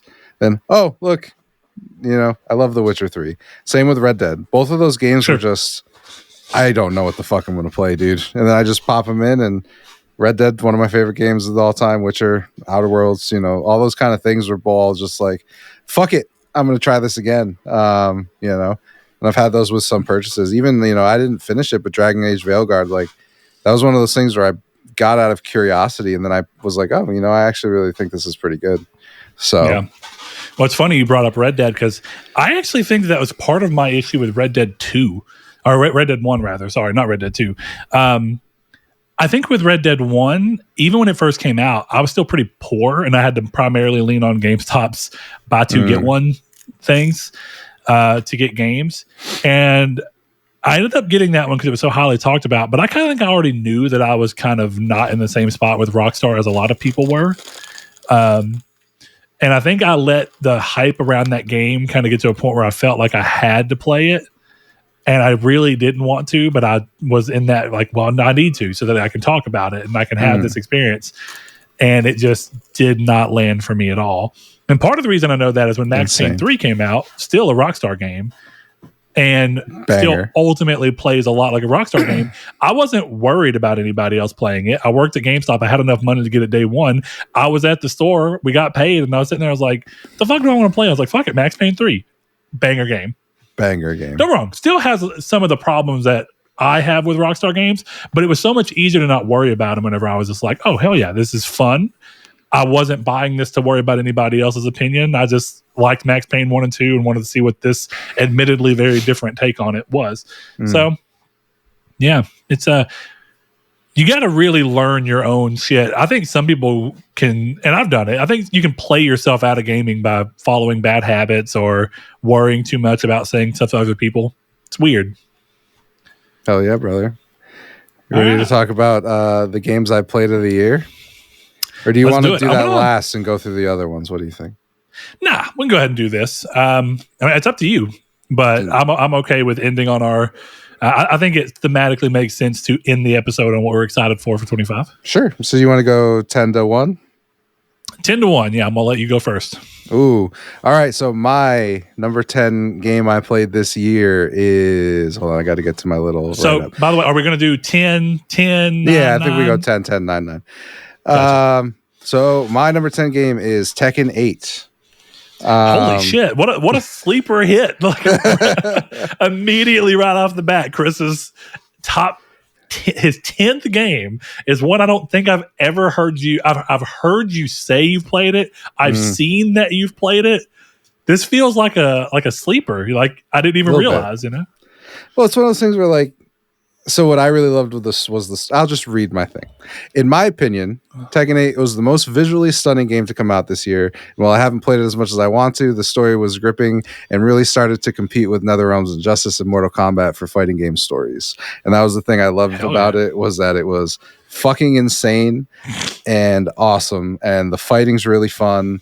I really like the characters. And I'm having a good time. Just like, I'm going to hop into arcade and play a bunch of games and rank myself up. So I haven't talked about it a ton because honestly, I've started like really playing it in the last couple of weeks. But I love Tekken 8. Like I do like fighting games. So hell yeah, that's cool. I really, and you're talking my language right now, because the only reason I play fighting games is their campaigns. Yeah, you should I like play the Tekken 8. stories. I like having, and it's some people sometimes people are like, you should play this fighting game. I'm like, there's not even a story in that one. It's just fighting. I don't like fighting games that way. Yeah, I forgot. I have honorable mentions. Should I do those quick, or I don't know if you have any. I don't have any write-ups for them. I just put them there. Yeah, all no, right. We'll just do a quick throw to just the ones you played. Yeah, you go ahead. Throw yours all out. I'll do mine, and then I'll do my 10. My quick honorable mentions. Fallout 3. I got the platinum this year. I fucking love Fallout 3. It did not make my list because I've played it before. That was basically my thing, is the 10 were new games that I played this year or finished this year. Another one was Astrobot, a really good platformer that I don't think anybody cares about if there's no PlayStation characters in it. And okay, I don't want to have the conversation. Go ahead. I'm not a platformers guy. That's just my take on it. I know you're not. Yeah, take it how you want. The last honorable mention is the 2-month chump, Concord. I'm putting it on my list because I did have fun with Concord. I don't care, but I had a good time. So Concord has made one honorable mention game of the year list, and it will never be heard from again until secret level. So my first one, so these are going to be like least important to most important. My first one that I want to shout out, just because I think there's a lot of promise, and I am very ready to see what the studio does with their second game. There's issues here, but it was so charming and so fun that I would be remiss not to at least throw something towards its way. The Plucky Squire was a really cool idea and a really good execution for the most part. I would love to see all that same creativity and charm be put into something with just a little bit more meat on the bones, and with a little bit, I don't mean length. It's almost hard to describe. I think the Plucky Squire is actually like a perfect length, but I don't think it gets to fully utilize a lot of its coolest ideas because it felt like they were really having to figure their way through as a studio and figure out what their special way of having the game present with its 2D and 3D things. And I don't think it's a bad thing, but I'd love to see all of those aspects stay, and then the couple of weak spots get kind of just stitched up and really come out with a banger second game. I think they could do it. Hell yeah. Next game up is Warhammer 40K, Space Marine 2. I forgot Warhammer 40K. It was really hard to leave it out of my top 10 because it does so many things that I like about in gaming. It has a very short and sweet campaign. It does tell a story. It does so with the ability to play co-op in a way that I think does not hamper the story. It was more fun because of the ability to shoot the shit with people. It was fun because of the difficulty. Playing it on super hard really made me get to grips with the mechanics, and I ultimately appreciated that accidental push I didn't realize Chris had done for us. And I think the multiplayer suite was fun when we played it. I honestly still intend to get back to that game to some degree. It's just hard to pull off because there's other things. Now going back to that, Persona 5 took up so much time that it's a little hard not to play the things I'm backlogged on that I wanted to play. But 40K is in there. I do want to play more. Yeah, I would put 40K in my honorable mentions thing. And I guess now that it's in your honorable mentions thing, I can say that I lied and I just didn't want to change the difficulty because it was more fun to play hard. I don't mind at all. And I think ultimately he ended up not minding. But I figured it out eventually, and I was like, I'm not changing it. We're like 3/4 of the way through the game. I'm like, I'm good. We're just going to keep playing it this way. We got good. It doesn't matter. Yeah. All right, my last one. This is one of my favorite games of the year, and I ultimately it got edged out by a few other games that I just really liked, and it's Viewfinder. I like those types of puzzle games.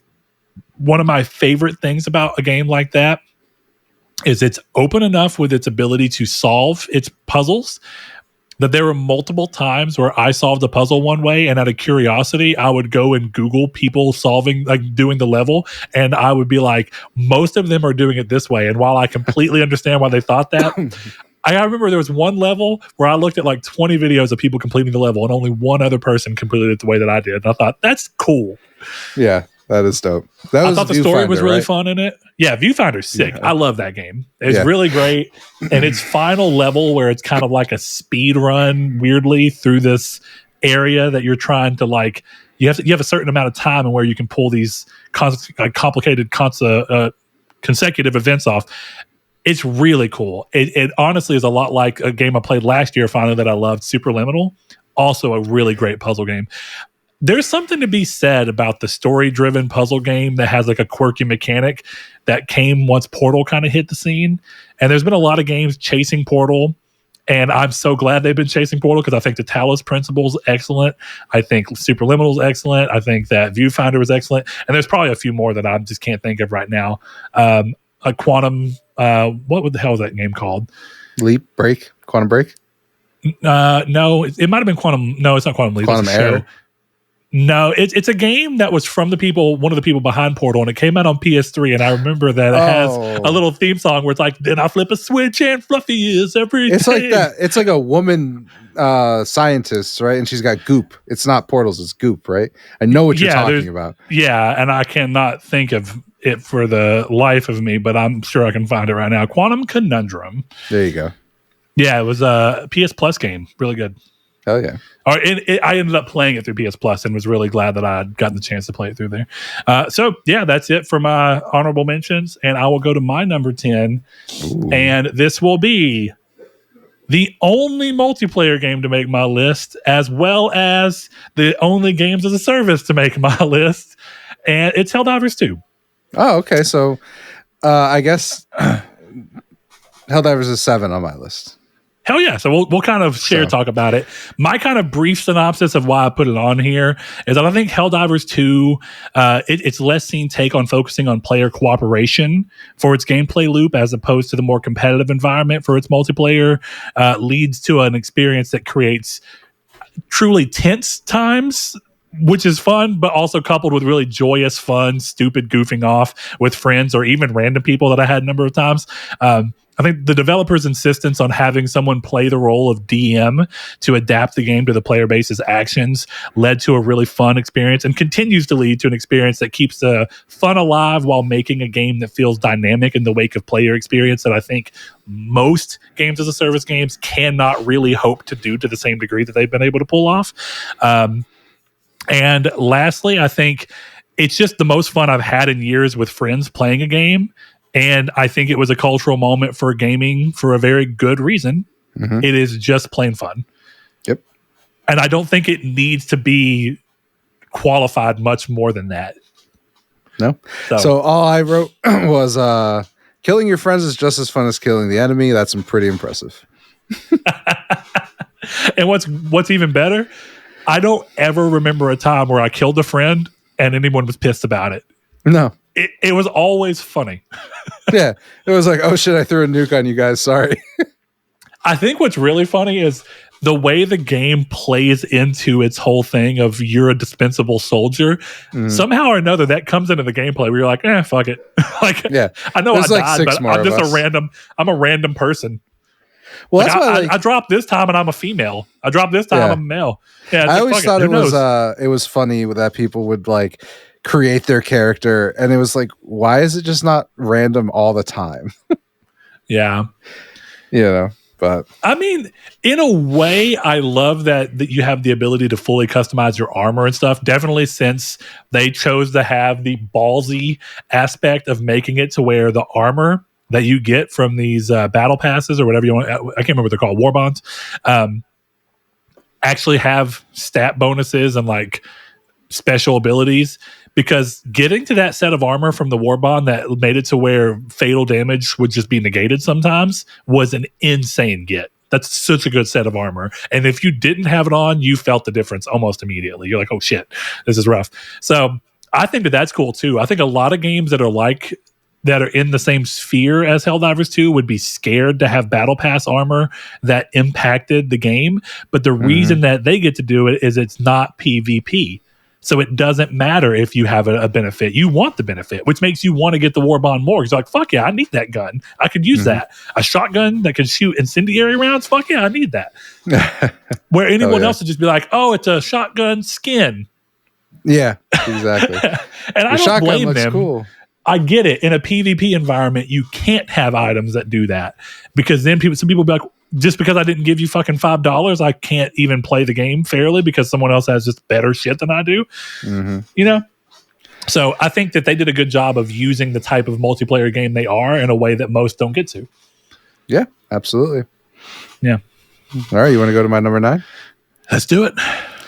Number 9 of games I played of the year is Trails in the Sky, The Legend of Heroes, Trails in the Sky. I have spoken a lot about this game. I don't have much more to say, but I will just say what I wrote was the game is cozy as fuck and is a reason that I am starting to enjoy games for their virtue. I am very proud to be a Trails guy. Yeah, it's good, but we've already given enough talk to that. So that's I don't good. need to say more. We can move on to your number 9. All right, mine is a game that would have been side by side with Balatro for the year, and definitely in scratching the same itch. Where the fuck is this motherfucker gonna put Balatro? If I weren't giving more credit to games that released this year, but Cursed to Golf is a fucking treat. I think that this is it has inventive gameplay hooks, a novel genre to tack roguelite onto, which one of the things I love about roguelite is just seeing the type of games people will just smash it onto. Like golf, fuck it. Roguelite. Poker? Fuck it. Roguelite. And I love that. Also, I think it's got creative twist to the idea of golfing in general, giving the game a little bit more of an addiction, an addictive core. I think it's got a wealth of little mechanics to master to take your skill level to the next level as you continue to become more and more acquainted with the game. It's got it adorns a cute art style. It's got memorable characters, fun music, and it exists as a showcase of gaming's potential to inspire joy at its best and a few well-placed swears at its particularly difficult moments. And there's something to be said for a game that can pull that off. Of which there are many. I'm not saying Cursed to Golf is in completely rarefied air, but it surprised the shit out of me to be one of those games where I kind of just literally was going through PS Plus games and was like, that shit looks cute. And then I start playing it and I'm like, golf with roguelite? And then I kept playing. I'm like, oh shit, this is hard, but also really fun. The last thing I really want to talk about, one of the simplest mechanics that I cannot believe how game-changing it was for the way that this game feels is the ability to put spin on the ball once it bounces so that you can kind of have better control of where the ball goes. It only works because of how arcadey and 2D this game is. Though I wouldn't be opposed to seeing someone try and do it in a 3D game. But if you end up playing this game, you can tap the X button after you swing, and you can pull the analog stick either a little back or a lot forward and tap X, and you can put some extra spin on the ball so that you can make it bounce right where you want to, but then get a build up and spin so that as soon as it bounces, it launches a little further. Or if you just need to barely tip it in because the hole is like right to the left or right of where you hit, you can just put a little bit of backspin or a little bit of forward spin on it and get it to go into the hole so that you can make your hole in one or par. That's what she said. And it is so fucking addictive. The last level of that game, if you do a complete run where you go all the way through golfing purgatory and you fight the groundskeeper, is so fucking fun and inventive and weird, and I never thought I'd be using golf balls in this way. Is sick. That's what she said. So easily recommended. Even if you have to buy it and it's not on PS Plus anymore, fucking buy it. It is worth every penny. I wish it was on another system so I could just go and platinum it again. Like if it was on Vita, I'd fucking do it. I might do it all over again because I like the goddamn game. You can use my account. You can get that platinum for me. That's fine. There you go. Oh yeah, it doesn't hurt. This is completely after the fact. I had almost already platinum the game. I had like 3 or 4 trophies left, and then I looked and was like, "Holy shit, this is like a 10,000 point platinum." Yeah. I don't know if it's still there, but yeah, it was like 8,000 points at the very least. It was surprising. So, all right, Chris, let's hear your number 8. All right, my number 8 is Final Fantasy 16. My number 8 game of the year. So I'm surprised it landed here because of your frustration with the game. Yeah. Despite souring myself on the game going through twice, I can still recognize that it is a wonderful game. It's a little bit of Devil May Cry and a little bit of Final Fantasy 14 with a morally questionable good guy and a fantastic performance by live action Jimbo. And you get a wonderful game that could do with being significantly shorter. Interesting. I was very curious to see you come around to this game because I think tonally its story scratches so many itches that you have a particular tilt toward. Mm-hmm. And I'm not saying like clearly you're liking Trails. Clearly you liked Final Fantasy 7. You liked Crisis Core. You like JRPG stories, even when they're not. Even when they're more Japanese skewed, and I mean that in the sense of like they're a little more goofy sometimes or whatever. But the fact that this was so mature and so driven off of Western fantasy I was just like, damn, this is like the Final Fantasy game for Chris to first play. If you didn't have anything else under your belt, and I know you had at that point, but I still hope that at least first tone through, when you're not as much thinking about the platinum, I hope that you enjoyed the story because I find myself thinking about the story in that game often. Well, that's why it's on this list. The ending was a slightly bold choice. I don't hate it. I do think that there's a way to end that game a little more fulfillingly. But I still think the journey was so goddamn good that even if the destination's slightly odd, I can very easily forgive it. Yeah. I think for the most part, the story is the part that really carries it for me. I think there's a couple weird parts. Like there's a point where someone gives Clive something, and I still to this day don't understand why that was given to him at the point it was given to him. And I still don't get it. And I think it actually makes Clive a worse character. But other than that, I think overall it's very, very good. So I think the thing that oddly enough puts the game in a different air than a lot of games for me is I don't know if I have ever seen a video game pull off a love interest quite as well as this. And that's saying something because I think that Pan Am and all the characters in Cyberpunk are really well done. I think that Yennefer and Triss in The Witcher 3 are really well done.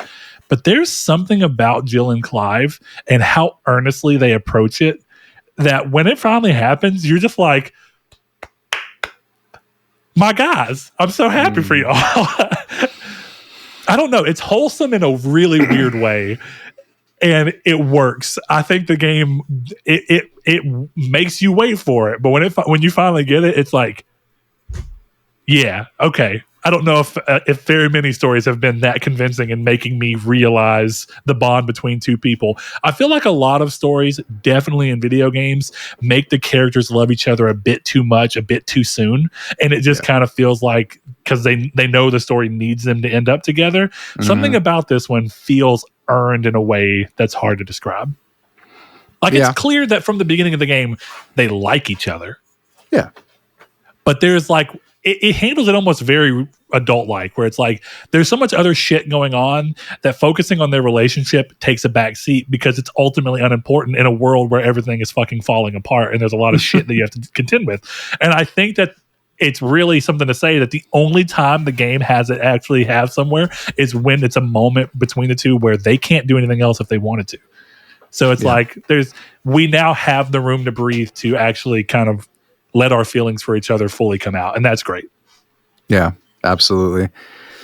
Does contribute to my biggest problem with the fucking game, but that's okay. All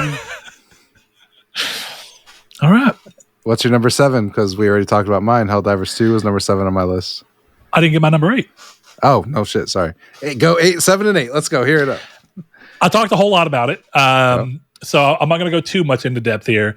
But number 8 for me, again, as a result of trying to give more credence to games that came out this year, is Tunic.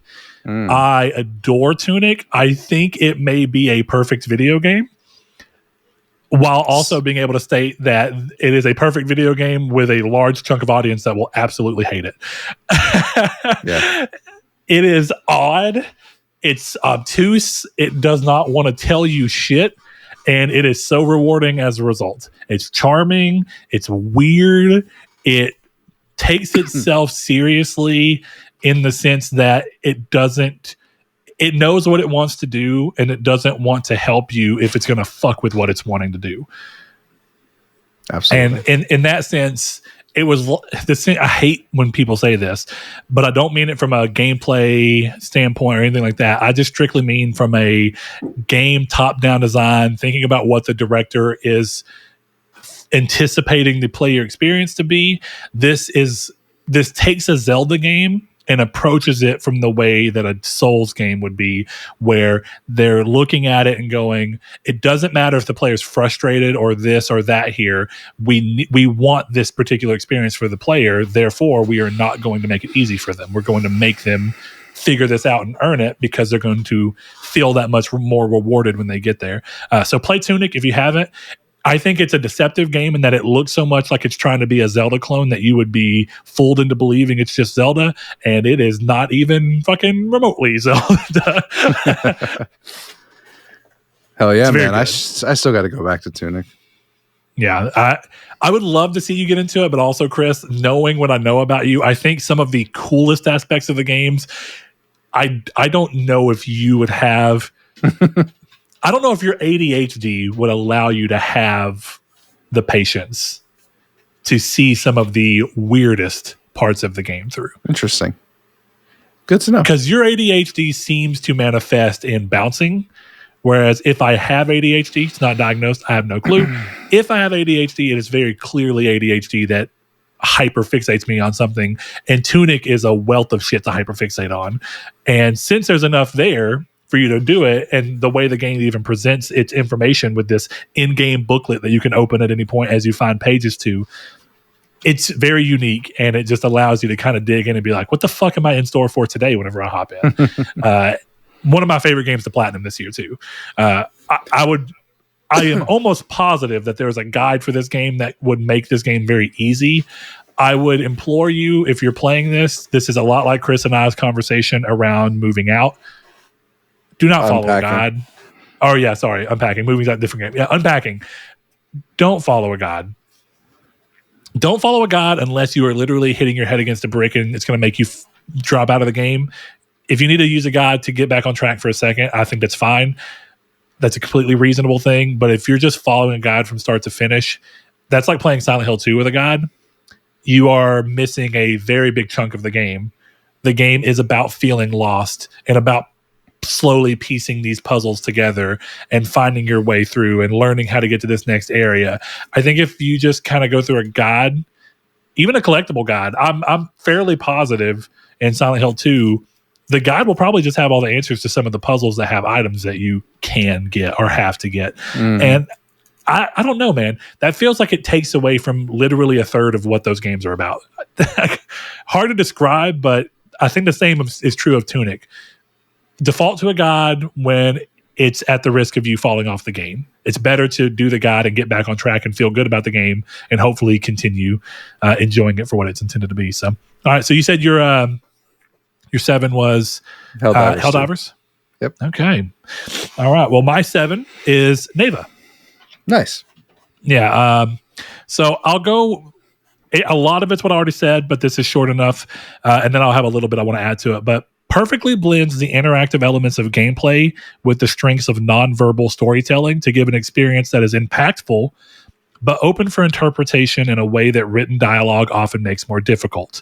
A game that is only as long as its story needed, with combat that reminded me of a simplified version of Bloodborne, punishing sloppy play with a quick death, but rewarding snappy aggression in the face of a mistake with health back for successive hits.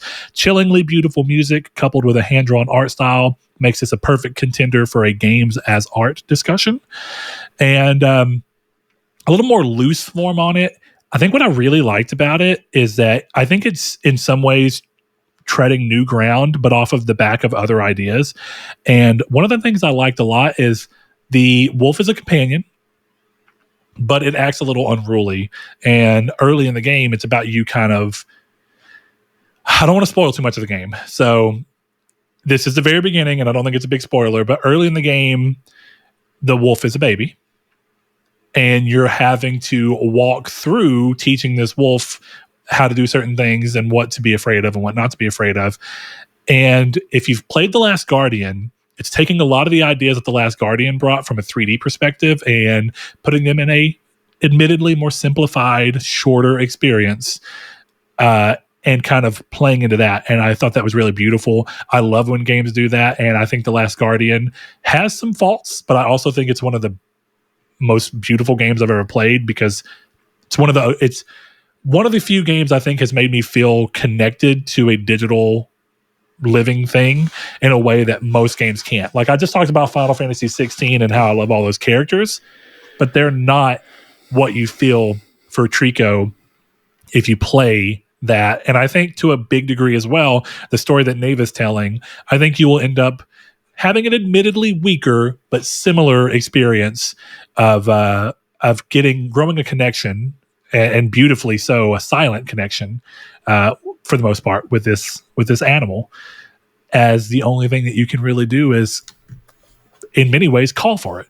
It gets worked into gameplay where you do have some control over it, but I don't want to say too much. So it's a great 4 to 5 hour experience, and I think it's absolutely worth anybody's time for a great afternoon.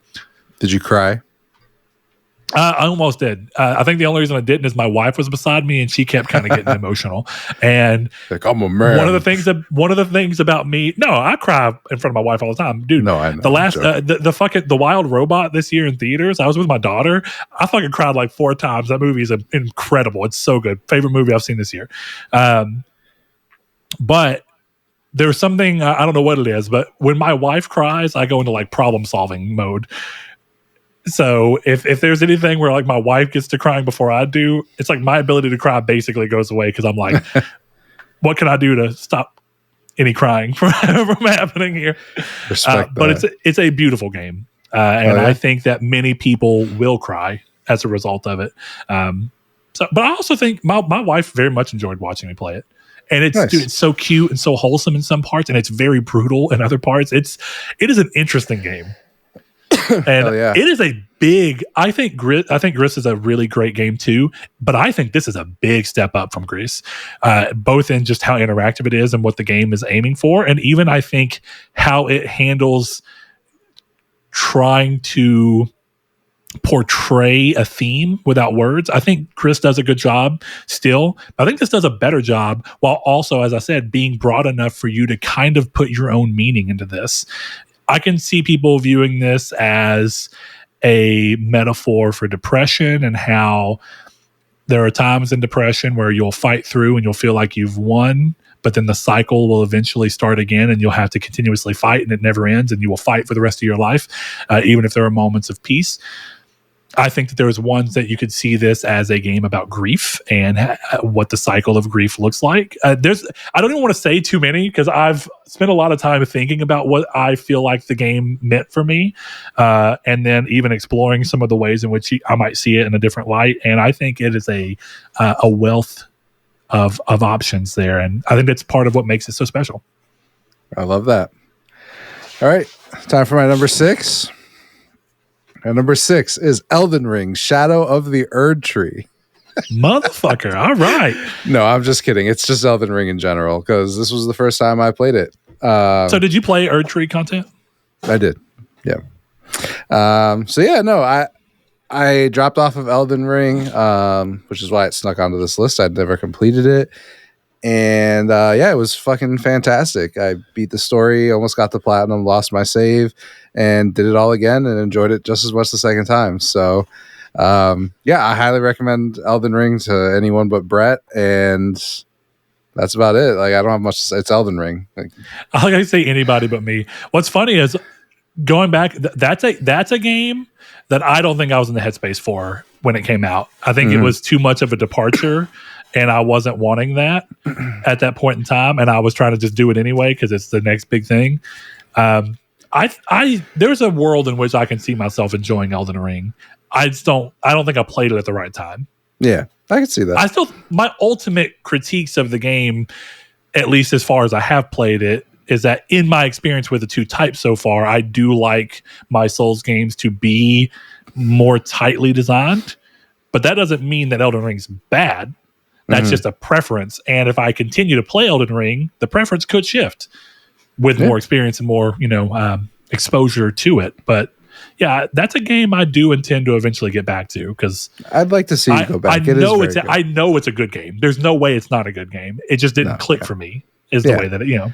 And that was my first time, and then I got through it, and then I fought Melania, and that was fucking incredible.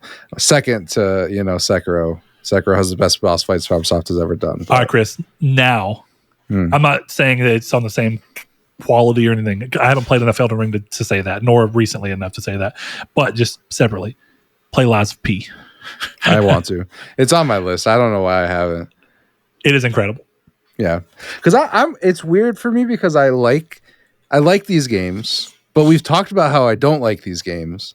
Yeah, and I don't know if it's just like I specifically like FromSoft games, or if with FromSoft games there's that very specific bug in my ear named Sean, who forces me to play these games longer than I might if I was just dropping them off myself, or without that added pressure. So. You just told me all I got to do to get you to play Lies of P. Once I see that you've started it, I just got to keep being like, where you at? What have you done? Actually, you can't stop now. Did you got to do this? That would actually legitimately probably push me through the game. I'm not even kidding.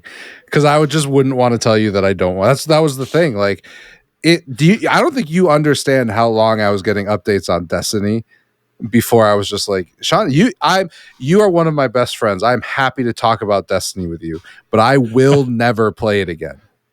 I had to just be like, I'm never going to do it ever again. I understand what you're doing and I love you, but I will never touch it. And it finally stopped now that the game is dead. So, oh damn! Is Destiny 2 dead, or is it just complete? Even he's not playing it, so I think it's dead. Wow. Yeah. Okay. Oh damn! I'm smacking the microphone. All right, cool. Number 6. All right, so number 6 for me. This is where the list starts getting really difficult.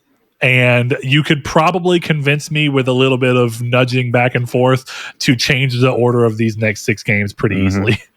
Okay. But I feel pretty good about this one being where it's at, as much as I love the game. Persona 5 Royal. Persona 5 Royal is not on my list at all. Spoiler. I don't think that you had any illusions that it was on my list, to be fair, but no. Number 6 is Prince of Persia: The Lost Crown. And this is a difficult one to put because for a long time, it kind of sat right there in my cluster of like top 3 games because I think it is an excellent revival of an IP that's been more or less dead for a decade. I think that it is an incredible Metroidvania, and some of the simplistic ideas behind their approach to the game, I just love because conversely to a lot of games, Neva being even one of them, as I started playing, you immediately have access to a double jump. And I think we take double jump for granted a lot of the times these days. One of the most interesting things about Prince of Persia is that you do not get double jump until about 3/4 through the game. And it completely changes the way that you navigate, the way that you do combat, everything. And it is so weird that something that you usually anticipate to have damn near immediately is such a fucking game changer. And I think it's crazy to see that they were able to design a map around delaying for so long the ability to just jump one more time. Incredible game, cool story, interesting use of time. I think it's changing the series up from what it had kind of become known to, and actually kind of focusing on some Persian historical elements for, like, Persian mythology. I think it was a really cool way to go about this. I think it's a great example of a game that was a budget game, so it wasn't a full price game. I think that while in some ways you could argue that it did, of course, look budget because it didn't look photorealistic, it's so stylized and looked so good that it's timeless. This game will continue to look good 20 years from now, whereas there's a decent chance to be made that some of the games that we thought wowed us the most this year graphically are going to feel redundant in 20 years. So you never know. Oh, yeah. But yeah, it's another example of a game that just, it's going to sound weird. The reason it's a little bit lower in the list is because ultimately most of the other games on this list, I think there's one really big exception to that. Most of the other ones focus on not allowing another aspect of the game to weigh the rest of the game down.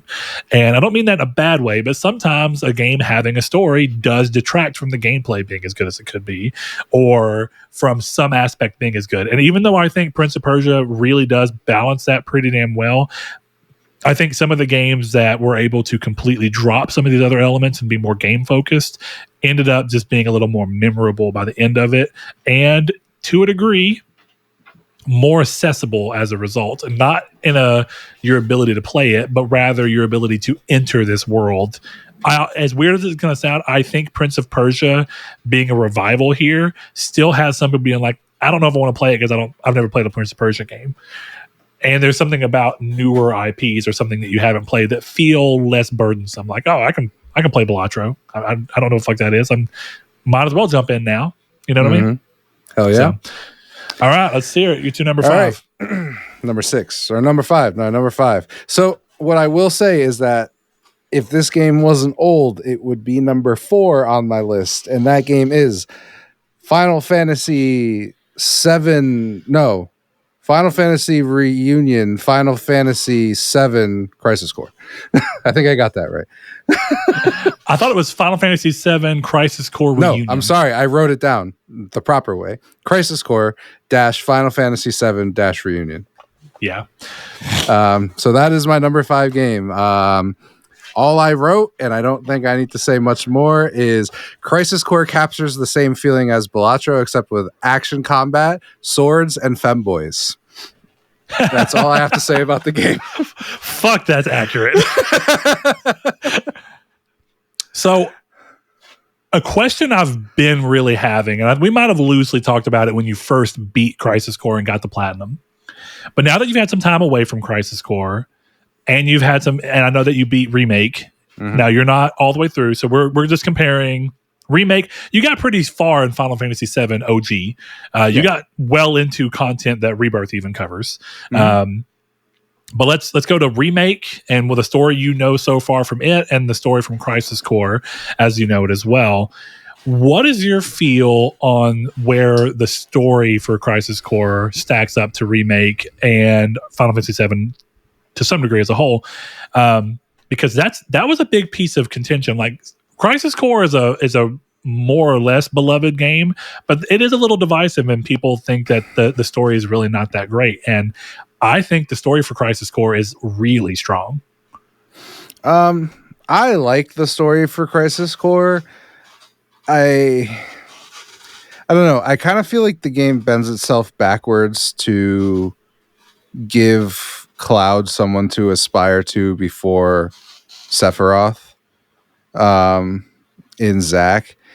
And I think that's one of the things that I kind of have an issue with the game as a whole. And maybe it was just my interpretation of it, but like, I don't know. I won't spoil it, but like, when I finished that game, it felt a lot like it took away from who Cloud is in 7, because you tend to realize that nothing that he bases himself on is real, which again, that's kind of like the whole point of Cloud is like, he's a sensitive little femboy, but he has to act like this fucking hardcore soldier, and everything he's credited with was another dude. And I I like that, and I think that's super weird at the same time.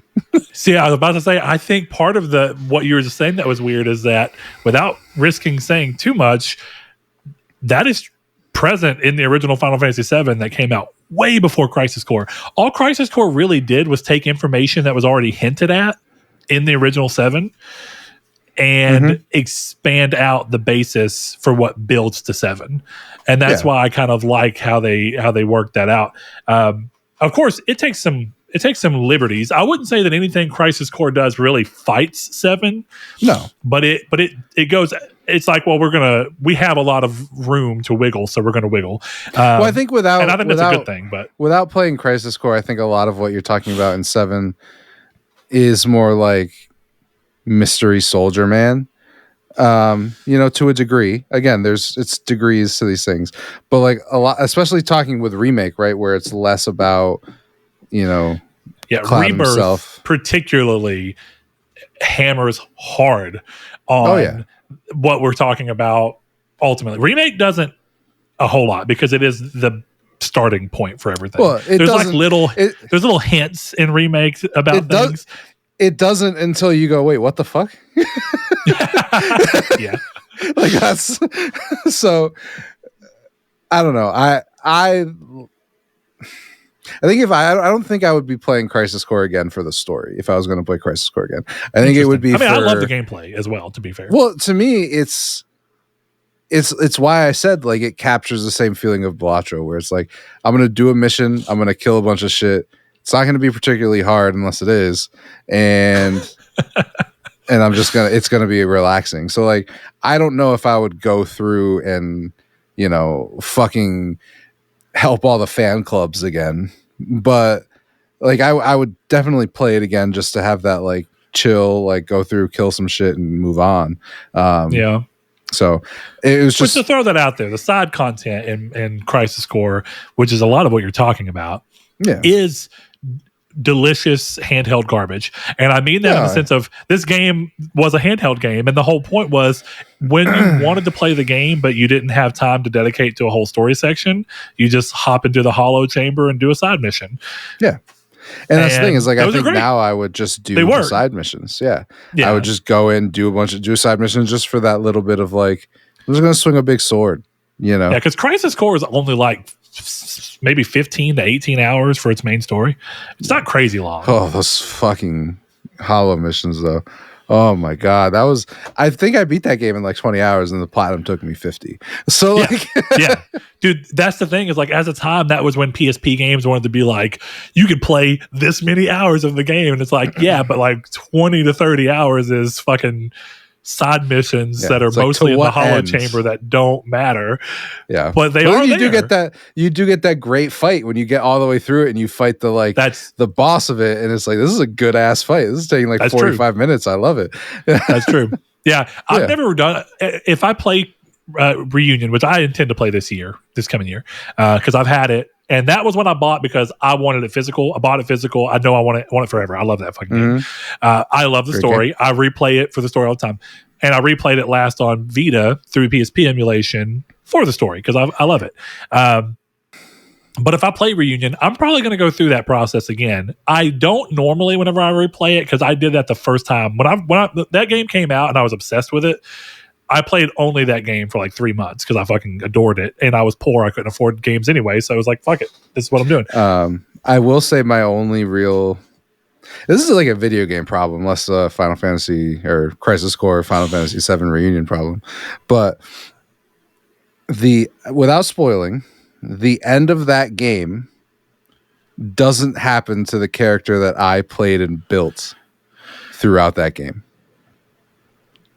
Because the character I built and played throughout that game has no problem with what happens at the ending. That I get what you mean. It's like the disconnect between knowing like there's no way that this should be able to kill my guy. Well, it was kind of, but it has to happen for the story. Yeah, it's it relates to me in a way like when you were talking to me about Persona 5 Royal content, and you were like, I think I'm almost done. And the only thing I said to you was, did you fight God? And I said that like 4 times. Then eventually you're like, oh yeah, now it's done. And I was like, yeah, you fought. I don't know why the fuck you thought it was over. You didn't fight God. No, I did. But then I had to fight God's hands, and then I had to fight his head. Again, it was a JRPG. You shouldn't have been surprised. I mean, I know, but I guess one thing that's funny is like one of the games that we've yet to talk about. I'm curious if it shows up, but one of the other JRPGs that I've ended up playing this year, actually a few, but one of them for sure is Rebirth. And the ending of that game is the same, but it's a lot more varied. And so to that degree, I felt like I was a little let down by not feeling like the end content was varied enough. Yeah. But yeah. I told you, I think actually as a boss fight, Persona 5's final boss is a more interesting gameplay loop than the actual Royal boss is. But the Royal boss is so much more thematically cool to what they're playing off of and how they make it kind of all wrapped up together by the end, that it's like, it's interesting. It's like one's a better boss fight, but I think ultimately worse for the story, and one is better for the story, but a worse boss fight. And it's interesting how those play through. But yeah, Price of Score is a great game. I'm so glad that not only did you play it, but that you enjoyed it. Loved it. All right, what's your number 5, brother? My number 5 is, and you're probably going to be a little disappointed here, but as I've said, these could all change around. You could argue me around. You. I gave it to Balatro. I'll talk about Balatro on my own. Thank you. That sounds good. Balatro, this is as simple as I put it. An example of a gamey game that can burrow into your head and allow you to lose yourself to the gameplay loop. The game focuses all of its efforts on its core gameplay premise and is tightly crafted as an experience as a result. No worry for a narrative of any kind, a lean design that only shows you elements you will directly interact with, and understanding of what makes a successful roguelite allows it to become an impulse game, a game of just one more run, which I think the best roguelites all do. And it's why I continue to say that fucking Returnal may not be a bad game, but it's a bad roguelite. It's a fucking terrible roguelite. Absolutely.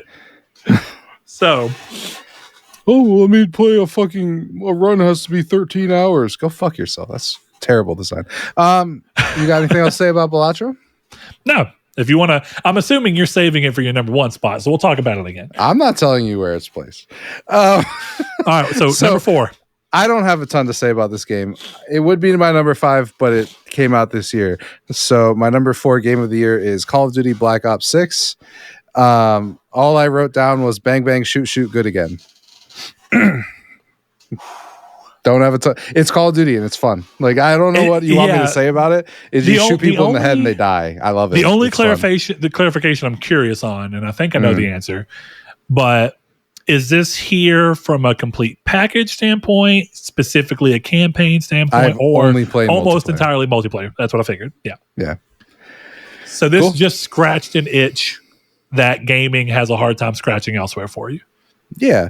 I think if you look at the types of games I like, breaking away from something like Trails is quick.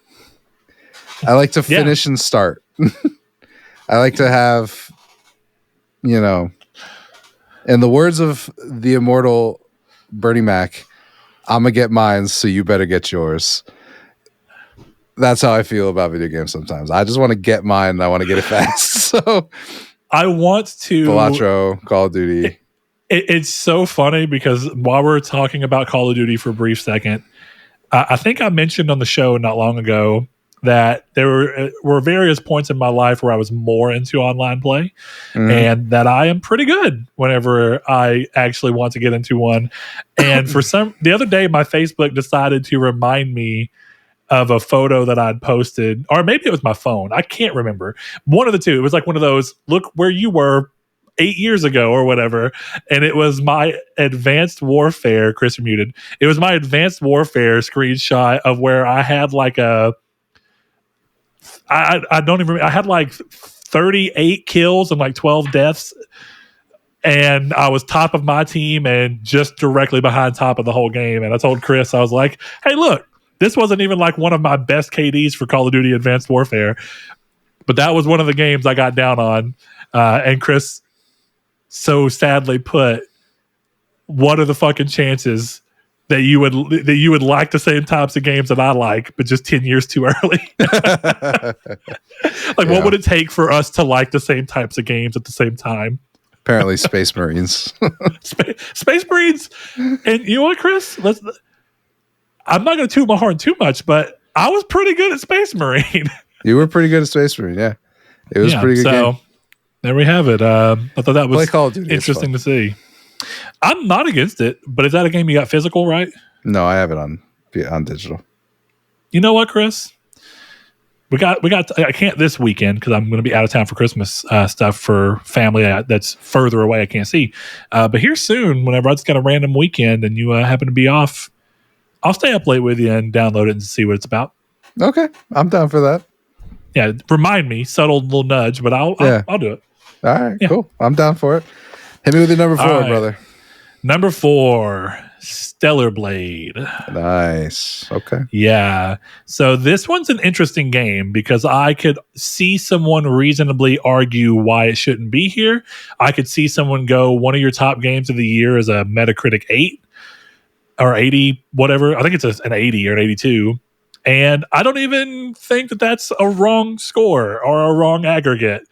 But what I wrote here is it's a game that is a great example of being more than the sum of its parts, more than the sum of its admittedly solid parts. While there are oddities like dry voice acting for many characters, it is an extremely competently made game that oozes charm. Couple that with flashy, satisfying combat, enough occasional genre shifts to keep the game varied, and a story that reaches for heights it can't quite reach, but has some surprisingly beautiful and reflective moments along the way, and has a scrappiness to it that resonates well with me from a project that was oozing with a wealth of ideas from a team eager to prove themselves in a competitive market. More established names often have a confidence about them, which is fantastic, but often smooths over some of that scrappy feeling. It was nice to see that scrappiness at such a high quality still.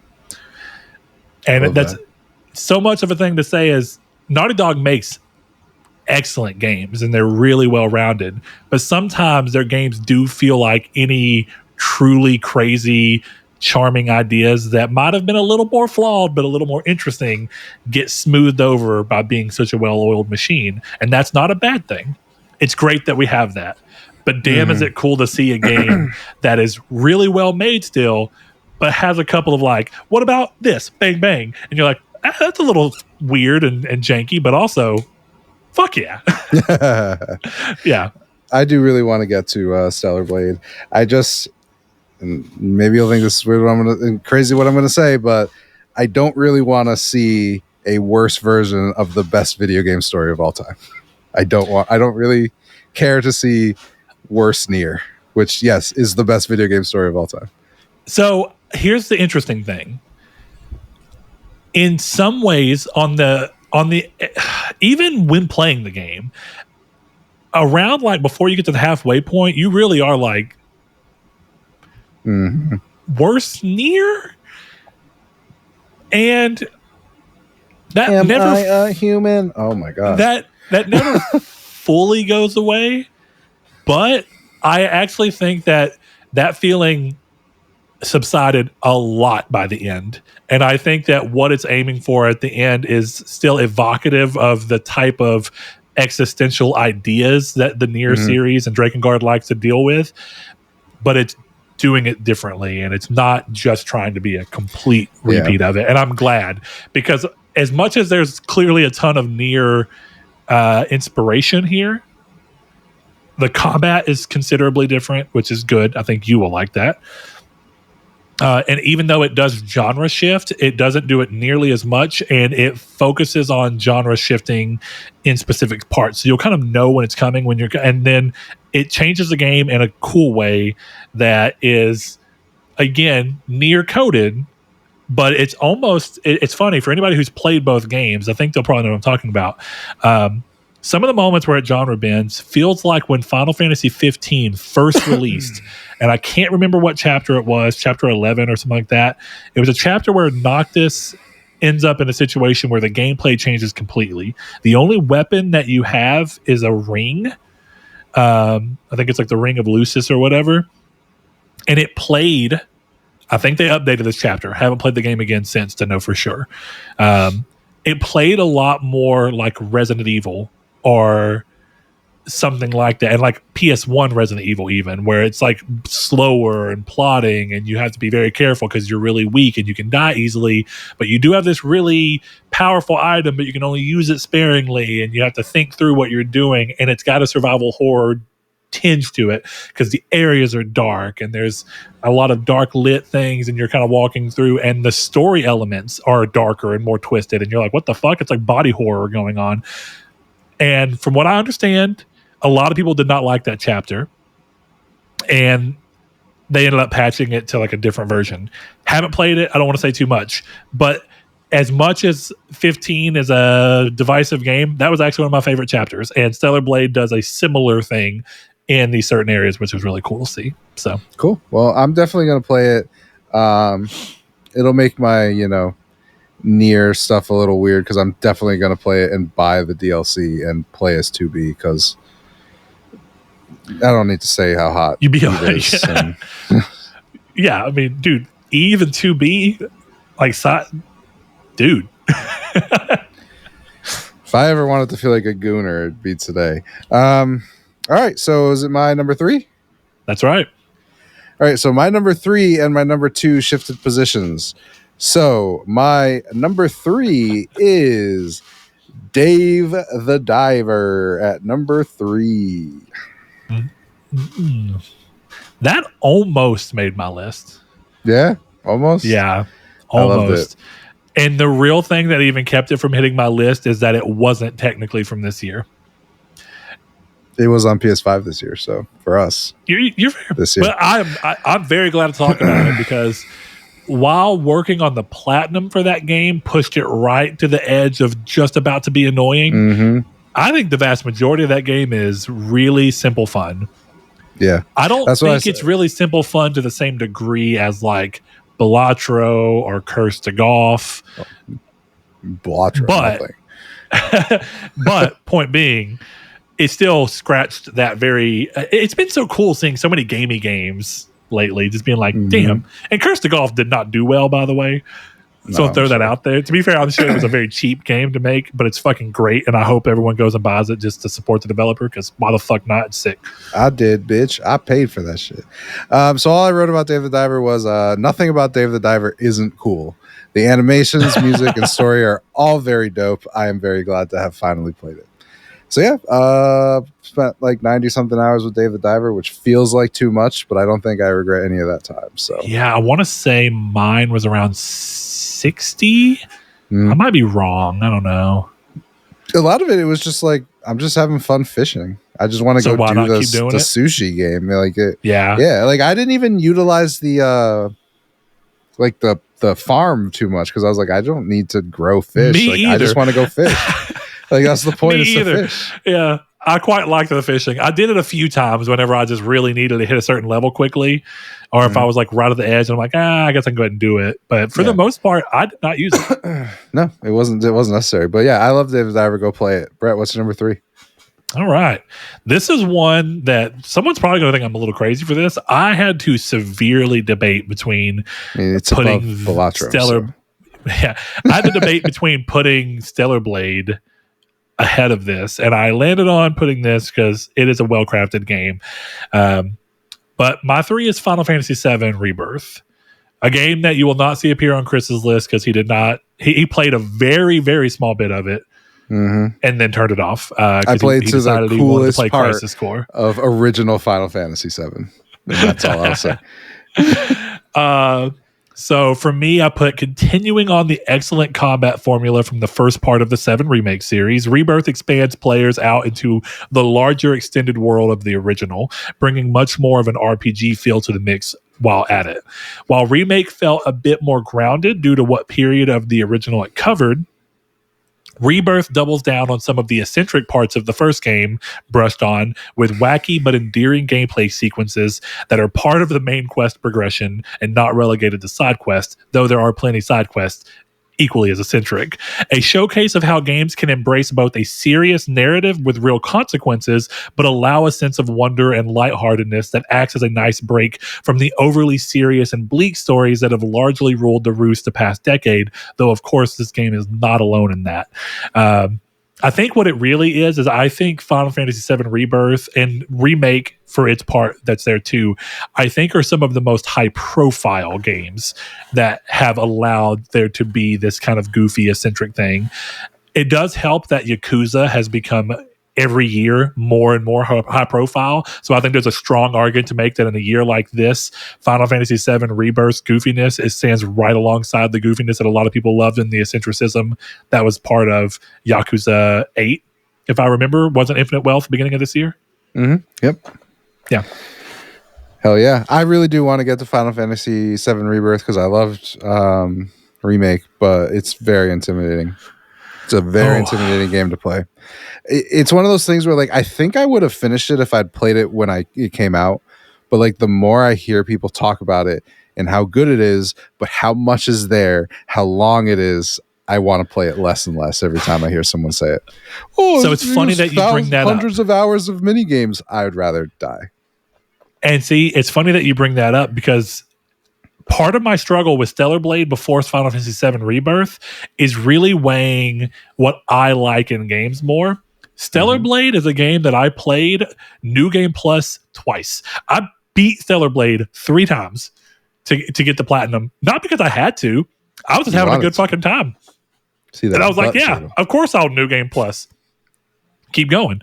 And the thing of it is, though, is I think that Stellar Blade, and this is something about Persona too. So this is not talking about the games themselves. This is always talking about my preference within them.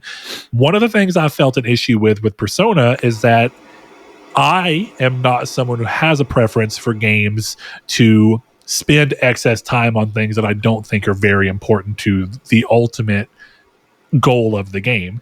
Now, that depends on what you view the ultimate goal of the game as, but one of the things that kind of pushed Stellar Blade and Rebirth right side by side and almost put Stellar Blade above it is Stellar Blade is a lot more efficient with its time than 7 is. 7 Rebirth is incredible. In the moments that it's incredible, it feels like it's hitting the craziest highs. You have a fucking pro now. So actually, dude, playing it now at 60 frames per second with the pro patch is going to be insane. Because one of the only downsides to Final Fantasy VII Rebirth, that's not what I was about to talk about, is that playing at 60 frames per second, which I absolutely suggest you do on base PS5, kind of looked like there was Vaseline on the screen a lot of the time. If it definitely in the wide open areas. And seeing what it looks like on Pro now, Chris, you are going to get like the fucking pristine way to play this game, which is pretty sick. I'm excited. I will do it. But yeah, ultimately, the things that edge Final Fantasy VII Rebirth up above Stellar Blade are some of the same things that could be a problem for it. And that is like, there's so much side content. Some of it is still drab, bad, open world, give you something to do side content. Some of it's not. Some of it's really good. The game is also just packed full of things that it wants you to do, but are not at all necessary. And so it can start to feel like the game doesn't necessarily want you to move along. And it becomes a game of, can you control yourself to make sure that the game feels the right length and the right level of that openness and exploring for you? And if you get too lost in wanting to do all side content, like I know you can do and I can do myself, you can start to feel like you can't move forward in the game and it can ruin it. But at the same time, the areas where this game expands is things like having Queen's Blood, which is fucking super fun. I'm not going to say it's the best card game in a game. I don't think it's better than Gwent, but it's really fun. It's unique. And it's funny because, we've been working on this card game for a year now, and coming in and playing this game, I was like, look at that, another interesting card game that's really trying to do something different. And it's cool. I can't wait for you to play a little bit of Queen's Gambit and see how you feel about it. Queen's Blood. Queen's Blood, yeah, sorry. I don't know why I got Gambit. I guess fuck if I know. Queen's Gambit, isn't that like a Netflix show with Anya Taylor-Joy, I think? Yes, it's chess. Chess. Yeah, But as we're seeing games do this, I can't remember what it was called in Horizon Machine Clash or some shit. I really can't remember what it was called.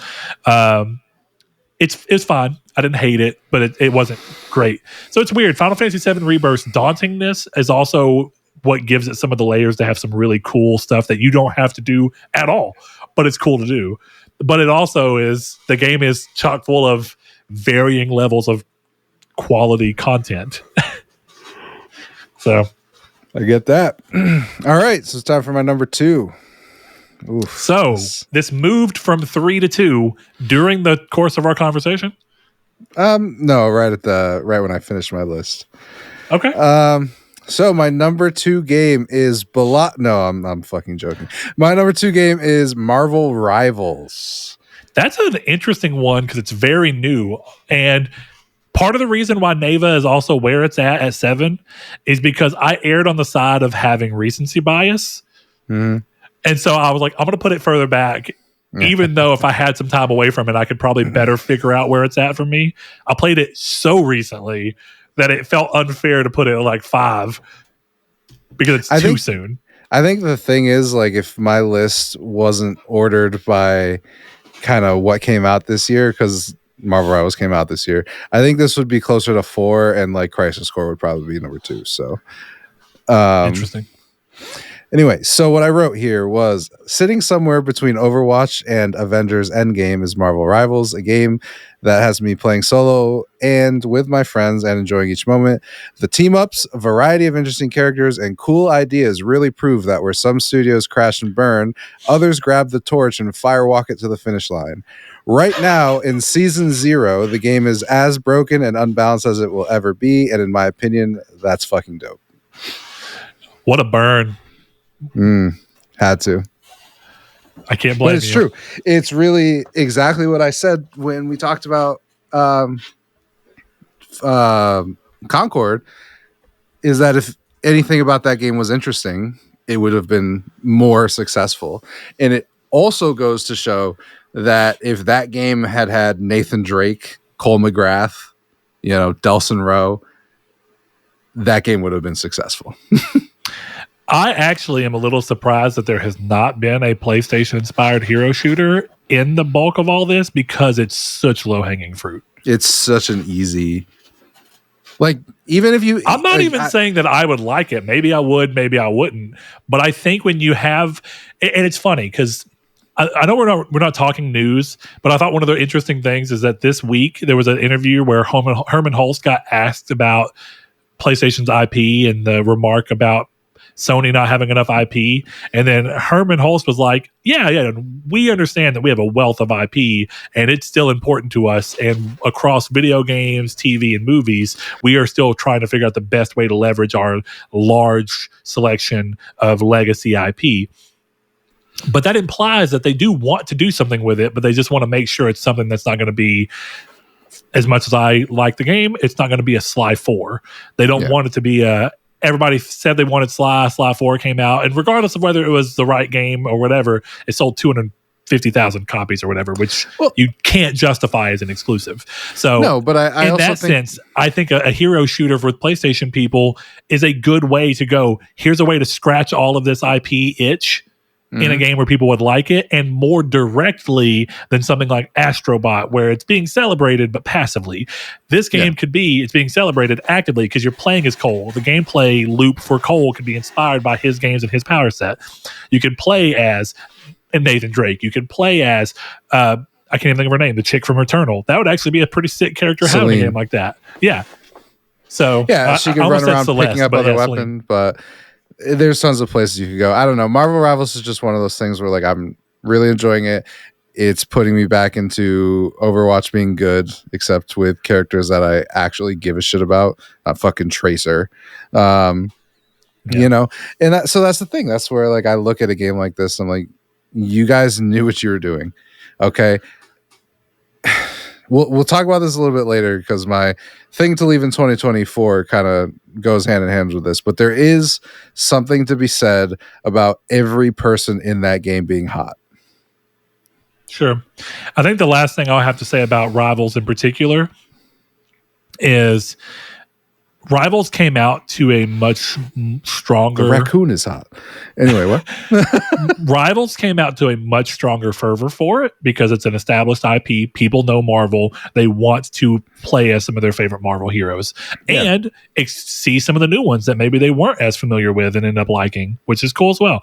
But the thing that also I think is very obvious here is I don't think, like you said, basically you implied it. I don't think Concord was beyond saving, realistically. No. And I'm not even, I know I'm wearing this Concord shirt. This is a fucking joke shirt for me. Someone the other day realized they were like, Concord shirt? And then I was like, the dates, and they were like, oh my God, it's a tombstone. I was like, thank you. Now you understand why I chose the pattern I did for this shirt. It looks like stone. But I don't think Concord was beyond saving.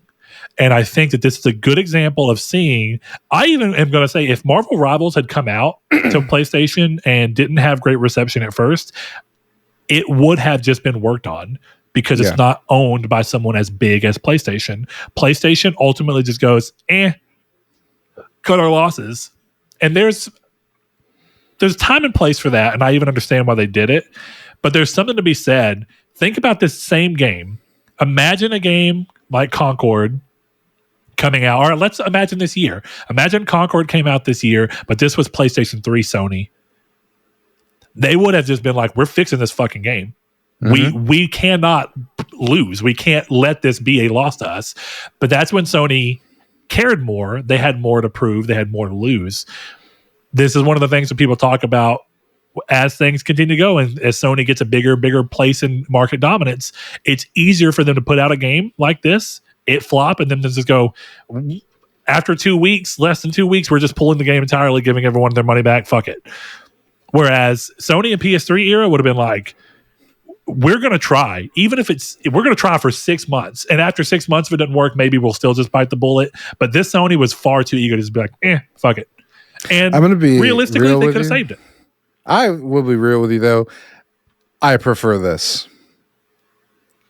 You prefer, Rivals, or just that they dropped it? Just that it's over. Because there's an opportunity cost to everything. And fixing a game that has 2,300 players at max is not worth the time.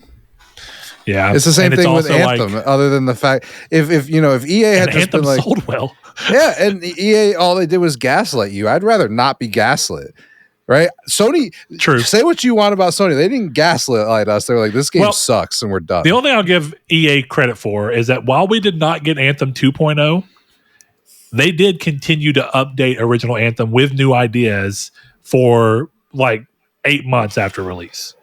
Yeah.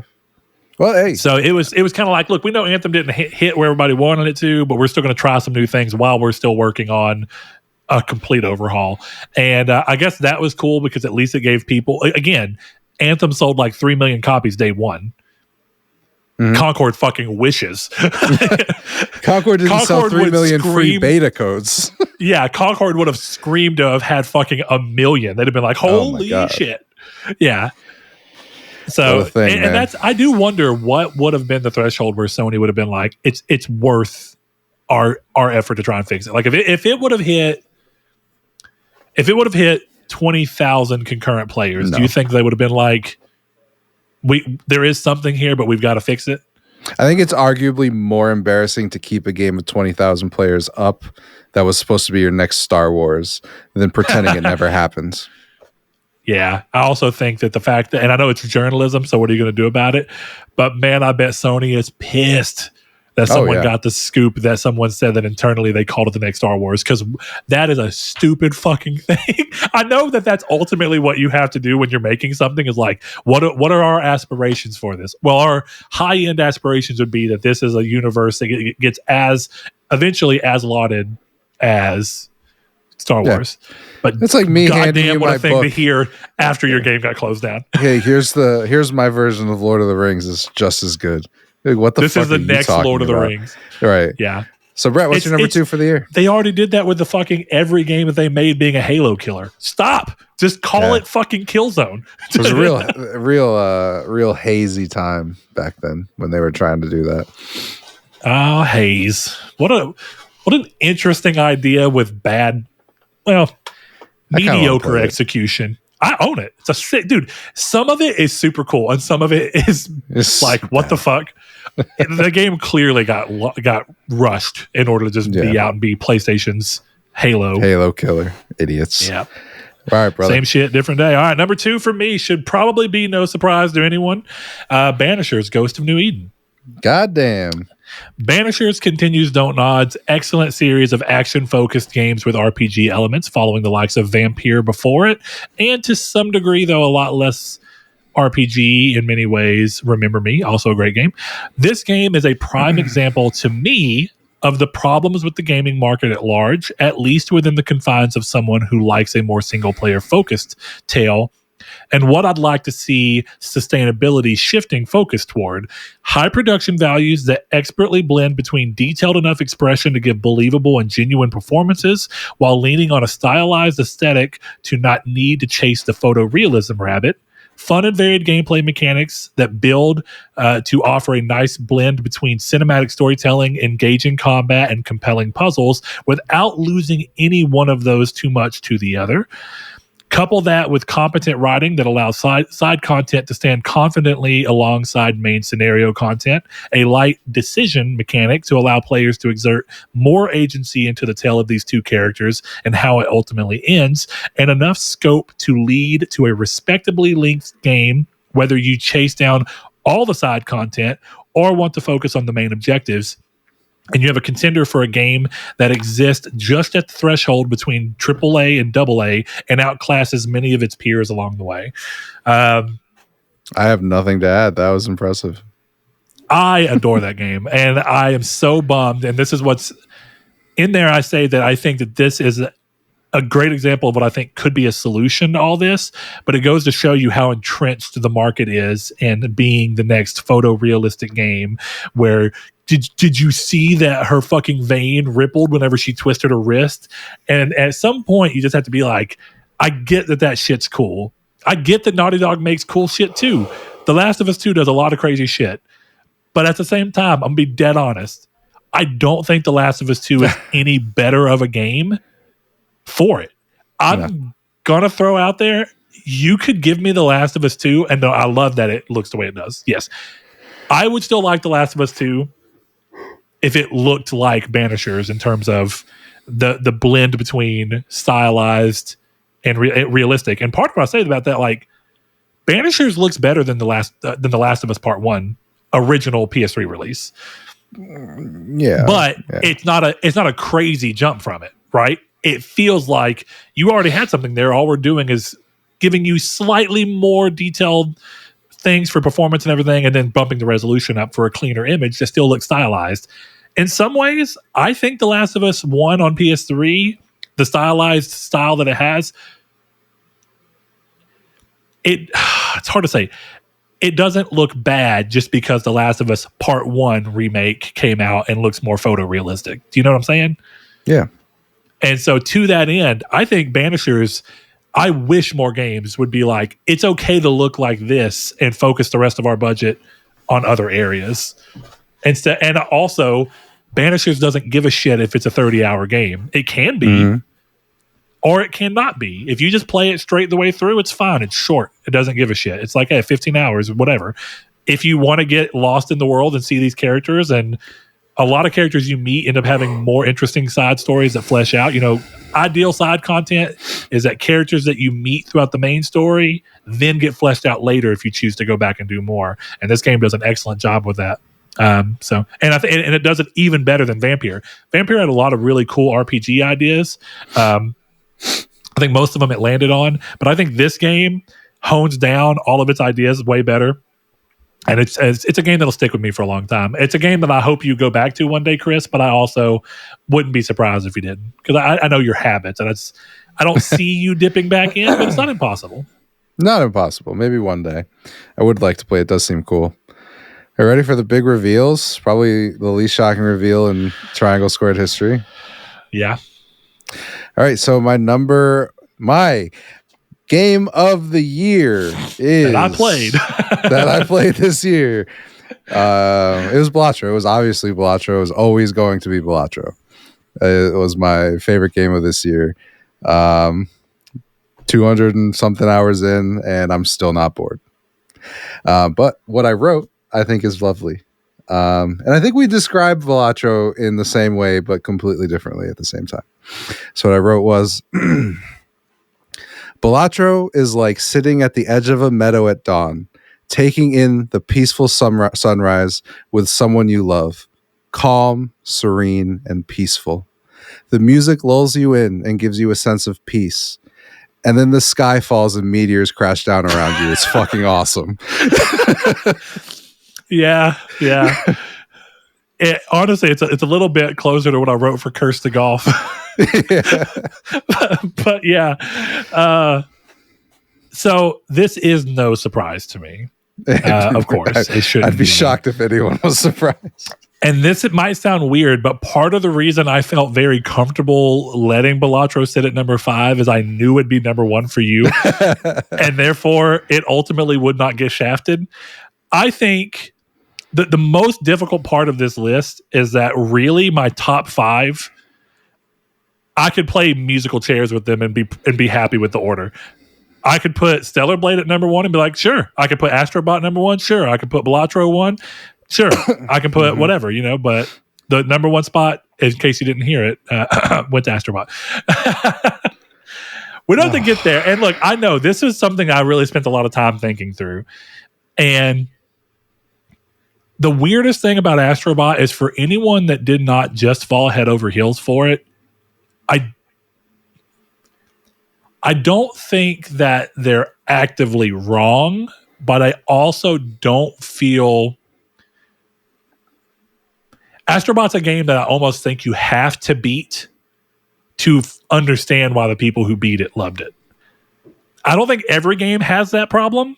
Definitely platformers. I think sometimes with platformers, you can get the hook without having to beat it.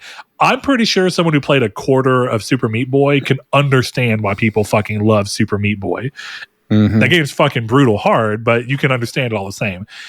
I think Astrobot's... I'll read what I said. I think it kind of gets there. So I put Astrobot brings every aspect of what makes the kinetic part of gaming so unique to the medium and packages it all together with fresh ideas, a stylistic appeal that can work across any age demographic, a mix of engagingly fun levels that offer simple satisfaction to oppressively hard levels that push your mastery of its mechanics, and continuing the trend of celebrating gaming's history, even if primarily through one manufacturer. A budget title with big heart, proving that PlayStation's sort of accidental mascot still had untapped potential despite this being the third game of the series, though many would consider it the first full-fledged title. Much like Chris's top contender and a few others on this list, this is a gamey game in every sense of the word and doesn't get bogged down by much else. Yeah. And to that end, I think I get what you mean about Astrobot, and I think when you don't go all the way through Astrobot, I'm glad you played as much as you played. I'm almost done. Because I think that you saw a lot of what I'm talking about, but some of the levels that really give you that feeling of like, oh, fuck yeah, this is just like peak. This is a different modifier too. This is peak platforming, but also peak gaming, which is a very important thing to clarify with you because you have already said it. You're not a platformer guy, so it's a little harder for those things to hit. But I think most of those come when you've beat the game and you're naturally drawn to continue playing. This is one of those games where, just like the pack-in game, people are drawn to platinum it just because they wanted to keep playing it. There are people that I know that have platinumed this game that do not platinum games. They have no intention to do so. They just kept playing until they were done. And it just so happens that being done basically gets you the platinum. There's a little bit extra you have to do, but, like getting every item for some of the people. But, it's a fun trophy list too, which is a weird thing to say. The trophy list adds a lot towards the enjoyment of this game. It pushes you to interact with some of the parts of the games that I think are a little easier to, if you don't interact with it that way, I think it's easier to look at some of these as just blatant advertising, which I'm not even saying the game isn't. It clearly is. And it's like glorification of a company. Yeah. But it does so with it's masturbatory. Yeah, it does so with a charm and a pizzazz that is undeniable, and it's really difficult to push it back. And as much as I do view it that way, it's almost side by side with the fact that Mario instinctively, by nature of how important Mario is to Nintendo's branding, Mario games already feel a little bit masturbatory over Nintendo. This pushes it considerably further. I'm aware of that. Having the console and the controller in the game does take it a big step forward, but it also feels like how every Pokemon game has got whatever the current Nintendo system is in it. You know what I'm saying? Yeah, not exactly. I mean, like to a much bigger degree. Yes, I'm not downplaying those aspects. The entire story is building a PS5. The only thing that you said about it earlier that I don't know that I agree with, but it's so hard because of how intrinsically built into the game it is. Like it'd be so difficult to figure out.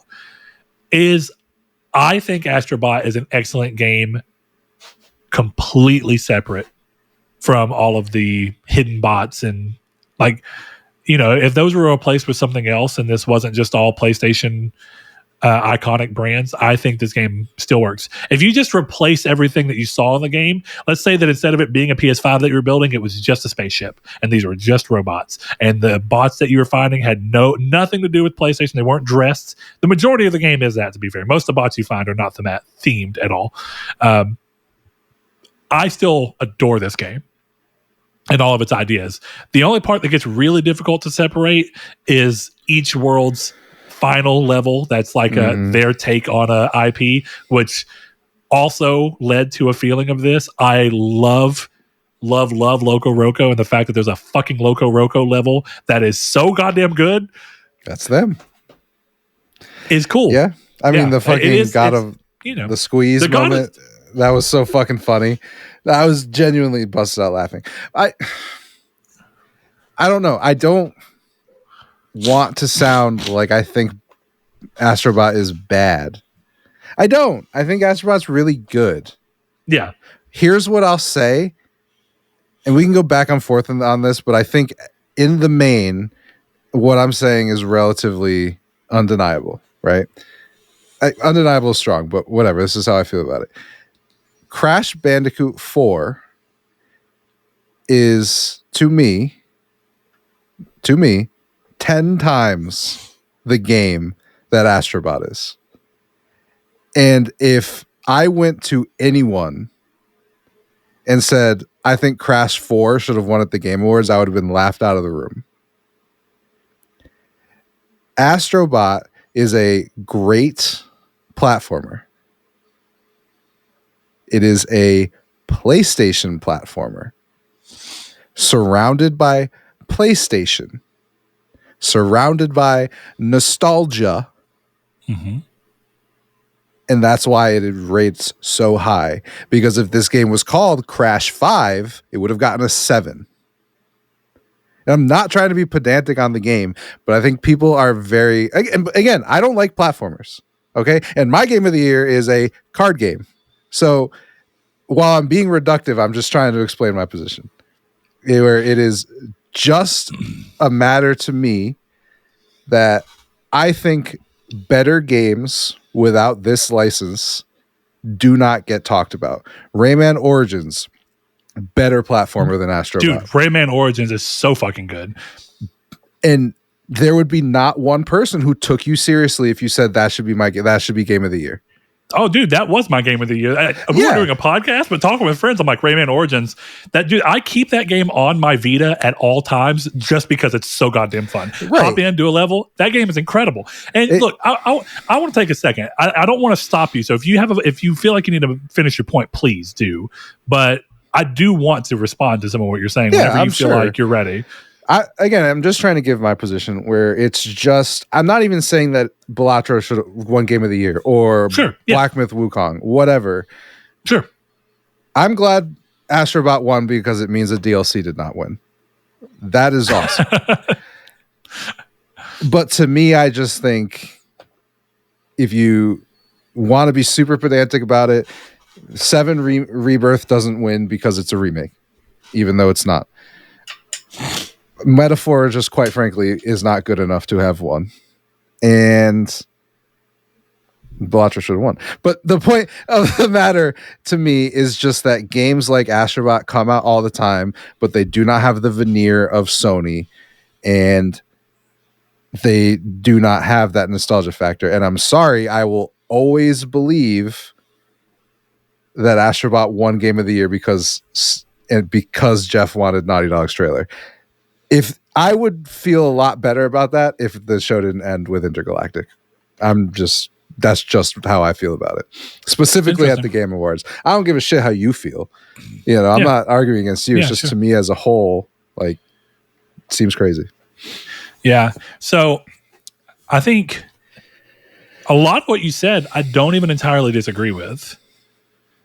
And I think what makes the conversation difficult is that there's a lot of hard aspects to land on that make a game rise above something else that may feel like in many ways it is better. And it depends on what you want.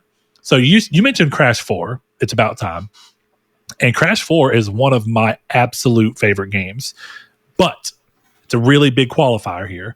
Crash 4 is fucking hard. Hell fucking yeah. And I love that. But here's the thing. I think part of what makes Astrobot, we talk about all the time, gaming is both the content of the game, the experience you as a player have with the content, and then the last ring that gets really interesting is the social discussion that happens as a result of the game.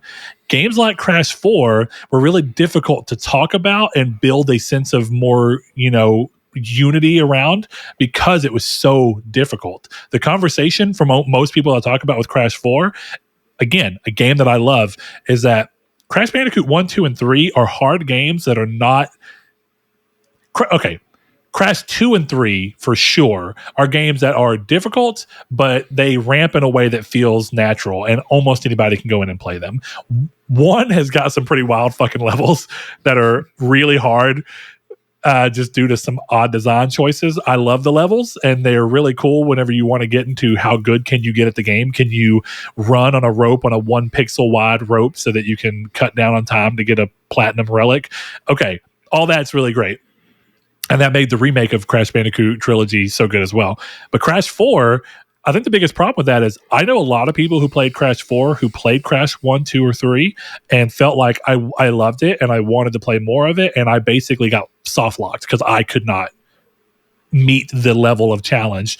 And part of what I mean by that is difficult games always have this weird kind of sway to where they can both be people's favorite games because of the difficulty, and they can even rise to the point where it's like a Dark Souls where the difficulty is so part of it that people are like, it's amazing. Or it can become a Super Meat Boy where it's so difficult that the people who beat it are like, holy shit.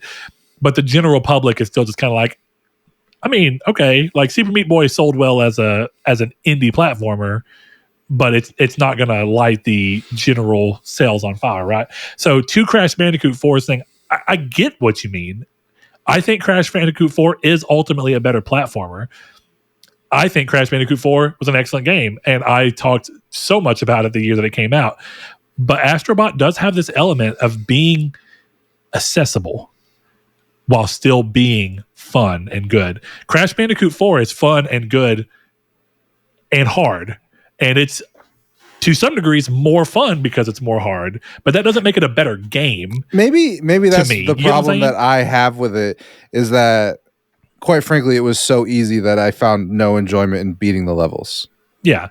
And I think that's a thing I've learned about you with platformers is that that's why in my write-up I wanted to specify that some of the levels are so easy that it's just delightful fun. It's just joy. It's working through what is the next idea they're going to throw out. What is the little couple of seconds I'll have to take to figure out exactly what I need to do. Okay, fun enough.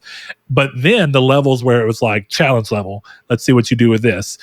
Those levels were like, okay, I can't beat these on my first try. I do have to perfect this loop. It started to feel more like a Super Meat Boy. And Super Meat Boy is one of those games like I know that you love too. Mm-hmm. Almost every platformer game that you seem to really latch onto enough to say that you like that you truly like, is a difficult game. And that's a cool thing. I like that. I like difficult platformers, but it does make a difficult platformer makes a hard game to get into any kind of game of the year discussion. Because most platforming is a huge genre in a lot of ways, but it's primarily still huge because of Nintendo games that are not really that difficult. Well, you get what I'm saying? And that's the thing is I think Mario sucks. So like, I don't like Mario either for that exact reason. It's fucking boring. Oh, you got the hat? I don't give a fuck. This is a cakewalk. I think I told you that. It's funny that Mario, the most fun I've ever had with a Mario game was Mario Builder or whatever the hell it was called, where you could Mario Maker, whatever Mario the fuck Maker, it was called. Yeah.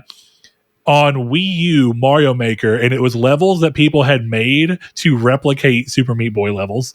Fuck yeah. And so you had some of the Mario mechanics, but the levels were brutally hard. You had to be like, you had to make sure that as you're flying and jumping, your momentum puts you exactly in one square so you can drop down onto something to stay safe. There were literal little saws spinning that could kill you. You know, you just hit them and go,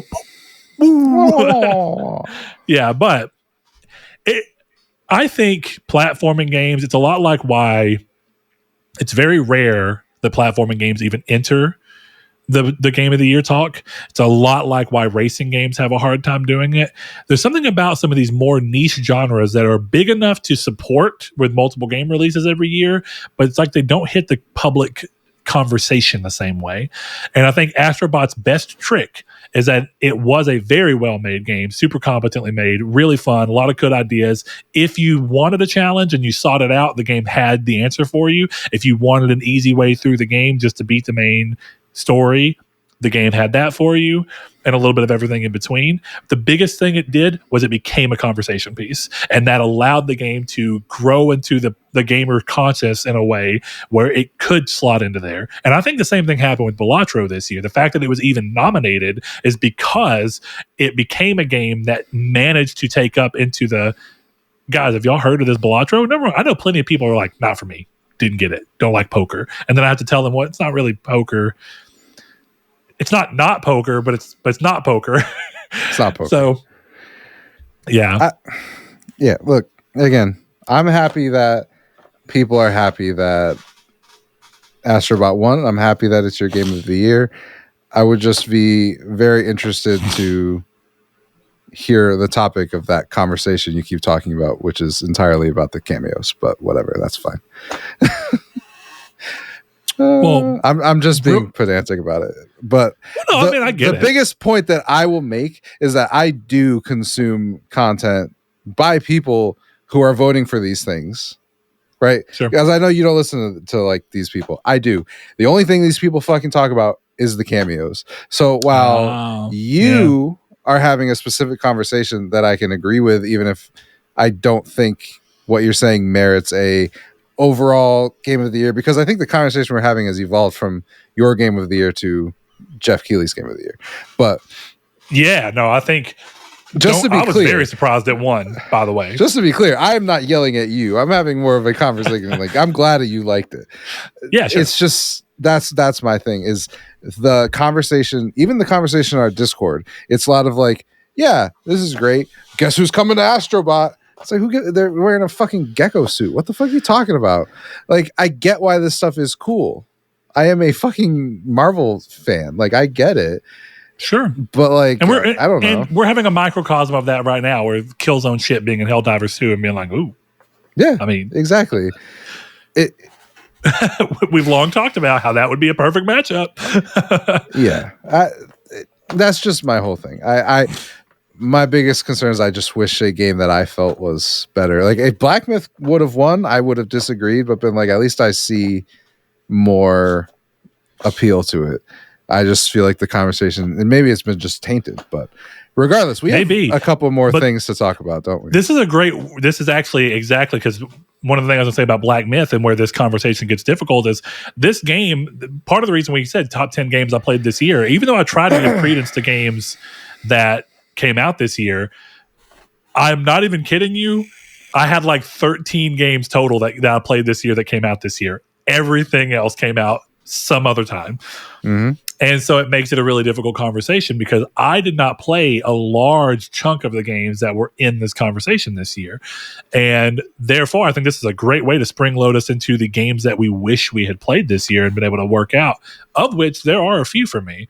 So, Chris, throw it over to you. I kind of went on my little soliloquy there for a second. So what's a game that you wish you had played? Do you want me to just give you my whole list, or so I have a couple? Go ahead. That's fine. All right. So we've got on my list of games I want to play that came out this year that I did not play. Silent Hill 2. That will probably be my first game of the year. Echo Point Nova. I talked about that game. Looks fucking sick. Trails Through Daybreak. Obviously, that's kind of playing an entire series to get to that one. Stalker 2. I'm looking forward to playing in 3 months on my PS5. Black Myth Wukong. And Indiana Jones and the Great Circle. I am looking forward to playing in the spring of 2025. Yeah, it's funny. You're pretty well. Indiana Jones is in my anticipated games rather than games I wish I'd played, because I think much like Dave the Diver, it kind of falls into that. Like I would just rather wait 3 months to play it on PlayStation for 4 months, whatever the fuck it is. Because why not? So my list is not too crazy. A couple of them I'm getting into Silent Hill 2 now, so I'm glad, because that was definitely one of the ones I wish I had played. I wish I'd played it before this episode, but I'm glad I've played it enough to be able to just give Bloober Team their credit they deserve. The game seems to have sold pretty well. It seems to have been budgeted reasonably well to be easy to become a success. That's good. I think all that's good. A couple of games that kind of come to mind. I think the first game really that I want to talk about is Animal Well. It's a game that I've had downloaded, and I don't know. It hasn't felt right to hop into, but that's not because I'm not excited for it. There's not even that daunting thing. It's just, it hasn't felt like the right time. But I wait for the day where I'm just like, today feels like an Animal Well day. Let's hop in and see what this bitch is about. I think it looks really interesting, and I like when games, it can get rough. As much as I like when media subverts expectations, sometimes it can get annoying too. But I think that there's a lot going on in the Metroidvania world right now, and most of it is still very normal Metroidvania inspired. So to have a game that kind of flips the script on you, it's like, no, you are essentially a weakling trying to survive your way through a Metroidvania world where you're trying to survive, you're not trying to fight back, is a very neat twist. And I'm curious to see how that plays out. Let's see. Past that, I think Indiana Jones, like I said, that's going to be my next one up. Lorelei and the Laser Eyes is a game on PC, much to Chris's thing, where it's a puzzle game and it looks right up my alley, but I'm waiting to see if it'll come to console. So I wish I'd have played it. At the same time, I'm kind of waiting on purpose. Let's see. Black Myth Wukong is a game I wish I had played because it was just that big conversational point this year. But I kept waiting for the PS5 Pro because as much as some people thought that game looked amazing, when I looked at the performance of it on PS5, it looked rough. And hearing that if you play at 60 frames per second, it uses frame generation, which basically means it just fakely inserts a frame in to hit 60 frames per second, which means that the response time for your input latency does not change. It is 30 frames per second input latency time that just looks 60 frames per second. And nothing would piss me off more than looking 60 frames per second, but still feeling sluggish.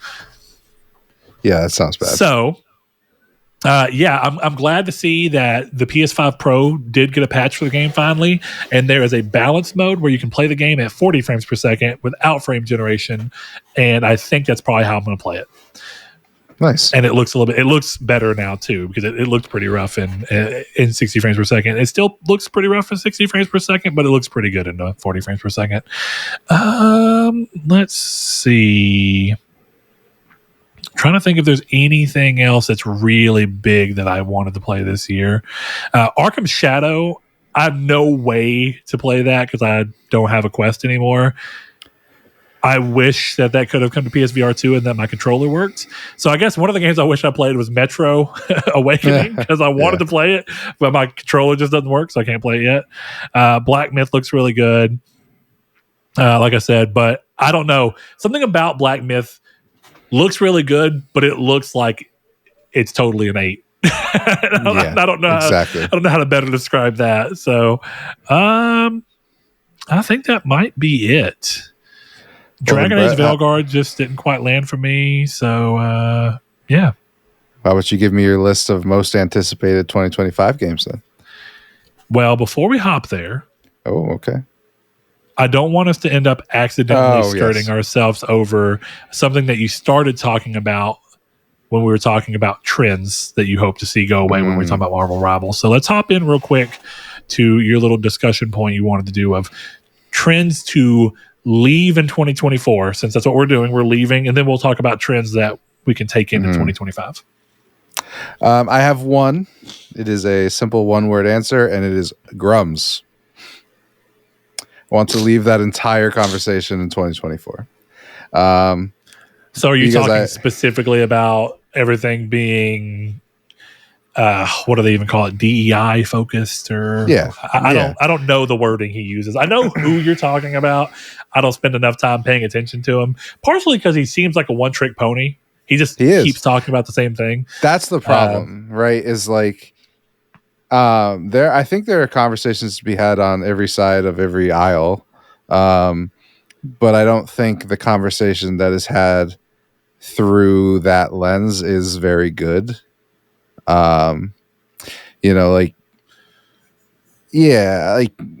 Mary Jane has a weird chin. Like, who fucking cares? Like, I don't understand why this stuff is things we're talking about. It makes the hobby look ridiculous, but I feel like it makes the people who partake in the hobby look worse. Like the Naughty Dog character artist drew Eve in his style, and he was getting yelled at because he made Eve ugly. It's like, guys, what the fuck are you talking about? And this is the kind of shit that makes me, there's stuff like you're talking about games that are like just about black people, and it's like, oh, this is woke and Sweet Baby Inc. It's like, what the fuck do you mean?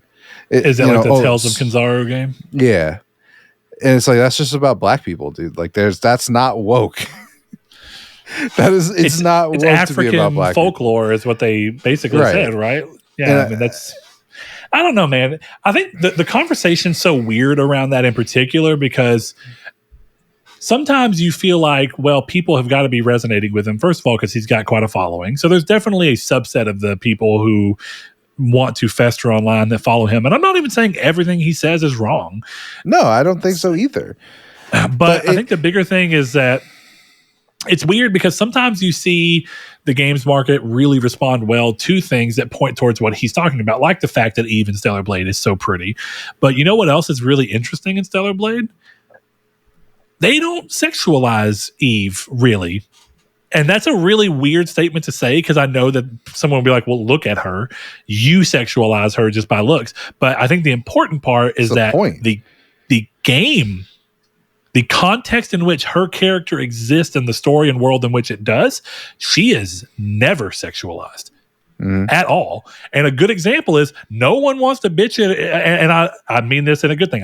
This isn't anything against Persona 5, but no one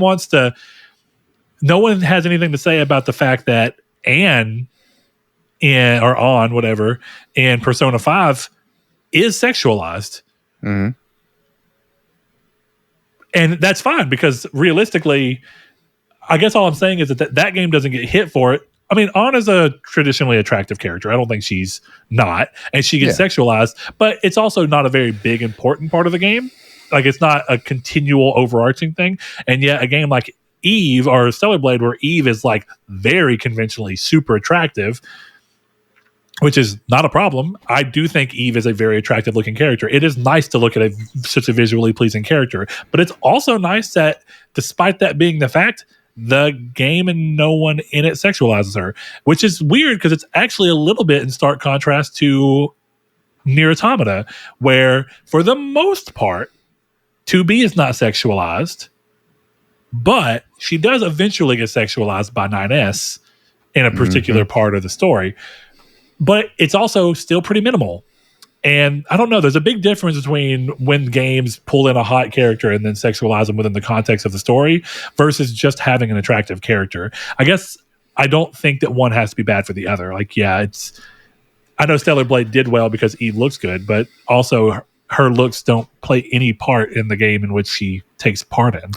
Yeah, I don't know, because I said it when we were talking about Rivals, but like I do think that a big benefit to the design of Rivals is like there's just not one ugly character in that thing, but I do think there's also a good amount of the designs are just good, right? Like Cloak and Dagger just looks good. It doesn't hurt that she's got a fucking dump truck, but like the thing in the end with all video games, this is why like even with Concord I was like, who really cares about this stuff, is like if you're playing Stellar Blade and looking at her tits, you're not playing Stellar Blade right.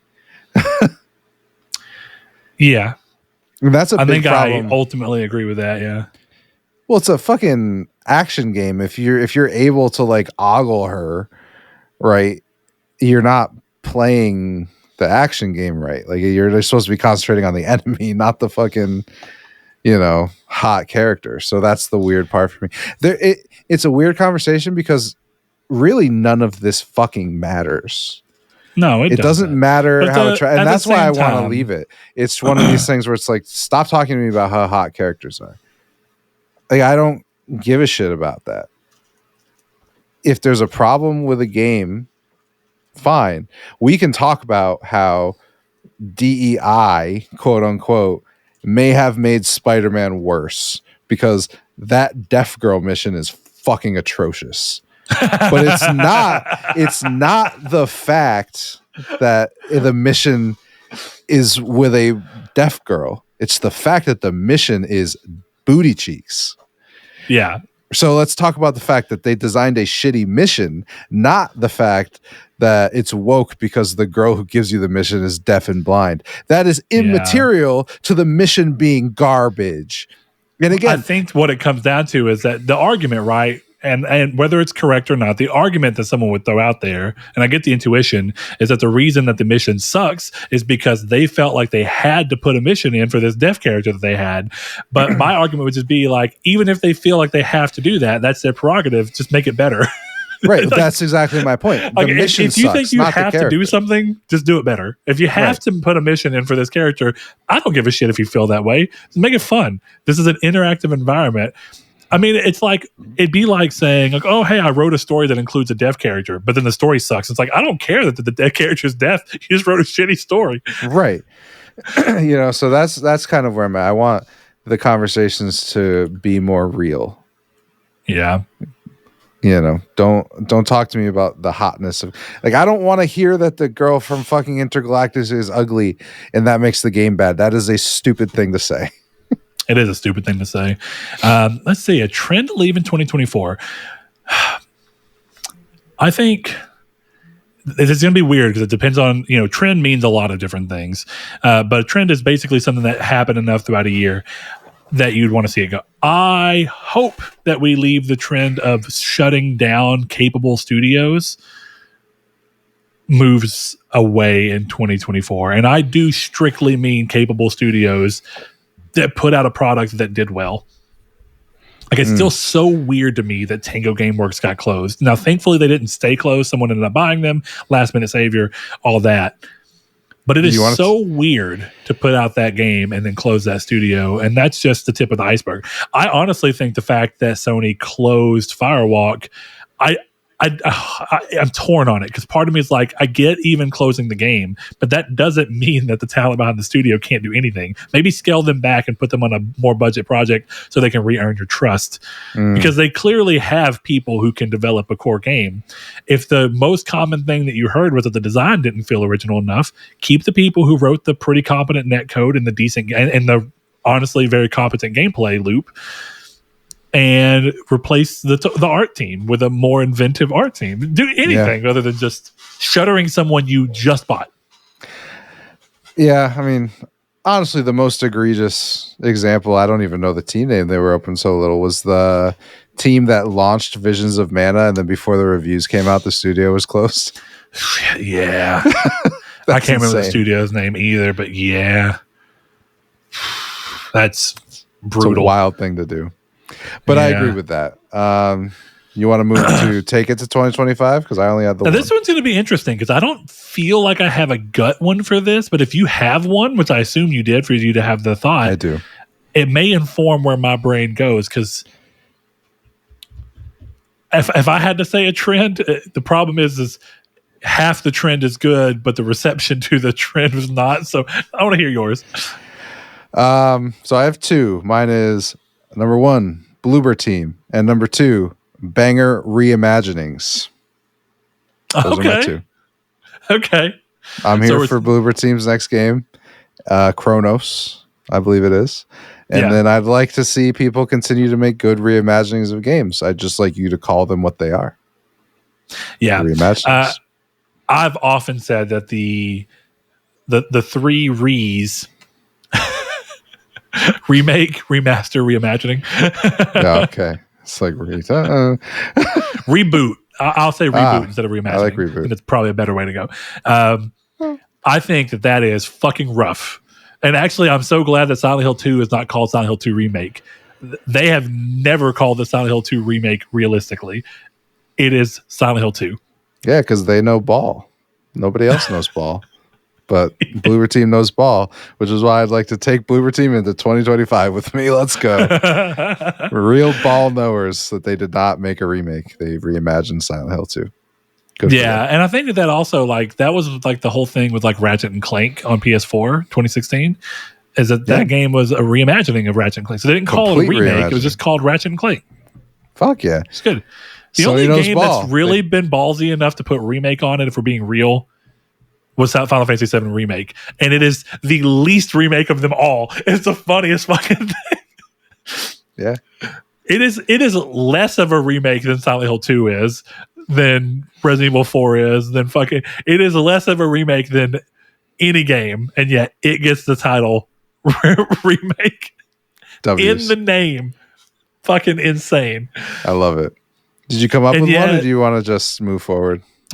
My trend that I hope to see is, and I don't think it's going to happen, but more interesting AA games taking a risk with ideas and IP. The downside of that is every single AA game that did that this year underperformed, which does not bode well for that trend to continue. The only thing I can actually hope for is that most of these games have been in the works for long enough that it would basically be stupid to cancel them at this point. So we'll still get some, but my worry is that the trend will slowly peter out throughout the next 2 to 3 years as people are like, all the games we've put too much money into are now out, and we're going to not do that for a while. But we'll see. We can hope.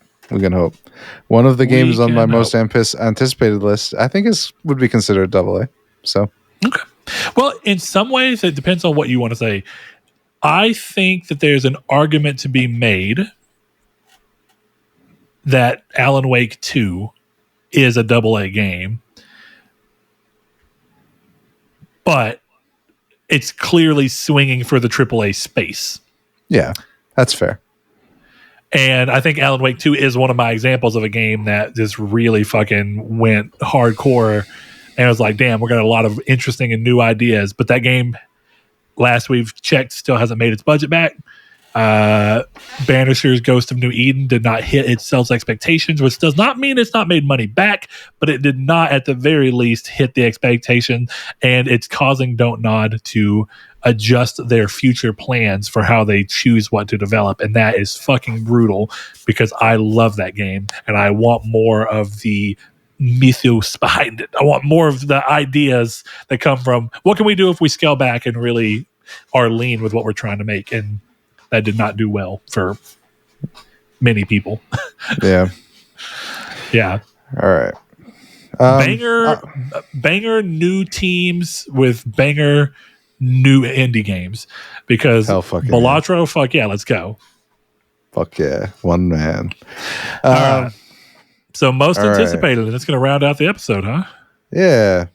I'll go through mine relatively quickly. I don't have a ton to say about any of these. If you have something, you can stop me. Judas, I feel like is clear. MLB 25, the show. I feel like that just has to be on here. I'm going to play it. Grand Theft Auto 6. I am just as interested in seeing what happens as I am in playing this game. Civilization 7. I feel like that's a pretty obvious one. Jurassic Park Survival. I don't know if that game's going to be good, but I want to play that one. That's the one where you get lost, you get left behind on the island, and you have to survive in Jurassic Park. Looks great. Okay, so just Ark Survival Evolved, but in the modern day. No, I think it's a single player game from what I remember. Anyway, so. Hades 2, look forward to a full console release there. Claire Obscure Exodus 33 looks fucking sick. Nice. And I'm very excited for that game. I've got 3 more. So The Outer Worlds 2, obviously Avowed. Can't wait for those to come to PS5. And then the last game that I'm anticipating, at least hearing about in 2025 is Blue Point's sequel to Bloodborne. Keep the dream alive. So there's a couple of shared games for us. A couple of them that I'm a little unsure if they'll actually hit. So my first that matches into your list as well is Avowed. Mm-hmm. I think Avowed still looks excellent, and I'm always down for whatever Obsidian is bringing to the table. Which is pretty cool, but also wild that The Outer Worlds 2 and Avowed are both coming in the same year from the same studio. Good shit. That's very Insomniac of them. Good shit. Good shit. So the other one on my list, of course, is The Outer Worlds 2. Split Fiction looks sick, and I am very excited for it. Death Stranding 2, despite its stupid name, I am very excited for. Though I'm curious if it's actually going to land. I think it will. News came out today of... Yeah, news came out today that both OD and Physant got delayed because of the SAG-AFTRA strike going on right now. But Death Stranding 2 is way past that point. So it's just hey, we got to finish up development at this point. So it doesn't seem to be hit. And if it was hit, I think you would have heard that from Kojima today. And you did not. So Indiana Jones PS5 release is on there. The Wolf Among Us 2. And this is one of the games that I think is most unlikely to hit, but I would love to be surprised. The biggest reason I'm excited for it is I do love The Wolf Among Us 1, but it will be the first Telltale game since their reopening, fully developed from the ground up to show how they intend to diversify themselves and make themselves stand out more than they did when they were basically being managed into the ground with continual releases that had good qualities and a lot of not so good qualities. Yeah. Last game on my list, though, I think it'll hit next year. And I'm sure that I will enjoy it regardless of the form factor in which it comes out. It's Ghost of Yotei. And the biggest reason that iffy is a strong word. The thing I'm most curious about seeing is that while I do think the first game is really good, it is very Ubisoft open world. I would really like to see them push a little further and be a little more cyberpunk open world with its side quest and objectives and how you approach things. My gut tells me it will not be. It will just be doubling down on what made the first game work. But I don't love that Sony basically said all of our games are going to become Ubisoft games made at a higher caliber. Yeah. And that's really what happened for a while. Even Spider-Man, for all of what I loved about it, its open world is very Ubisoft open world. It's a bunch of check marks of shit that doesn't really matter or add to the game in any really massive way. I think Ghost of Tsushima actually was a little bit better about that than Spider-Man 1 and even Spider-Man 2. But if you're going to give me interesting extras in your world, be more of a Batman Arkham City, less of a Far Cry 7. Whatever the fuck is Far Cry 6, whatever. So yeah, that's my last one. There are other games that I'm interested in, but I've chose to be very sparing with what I would classify myself as excited for. I will say I am still excited for Mina the Howler. I don't know when that game is coming out, but I will be getting it as I am a Kickstarter backer, so I will be in the credits of Mina the Howler at the very least. So nice, yeah. Nothing like being a Kickstarter backer for something, because you just get to wait years and years and years, and kind of there's something about setting your expectation after you've already spent the money. You start being like, the game's probably not going to be as good as I initially thought with putting my money back in, but as long as it's good, I'm okay. Hey, man, it's Yacht Club. It'll be pretty good. I got faith in the Yacht Clubs. There you go. That's a game that also missed me. I never got into Shovel Knight. Oh, I'm shocked. Shovel Knight is such a good game. Yeah, I tried. Not super hard, but I tried, and it didn't click, and I never went back. It's a better platform than Astro, bro. I'll tell you that much. All right, Chris, I think that wraps it up for us, and we are ready to go into 2025 with the list. New Year. So just last question, because I think it's interesting.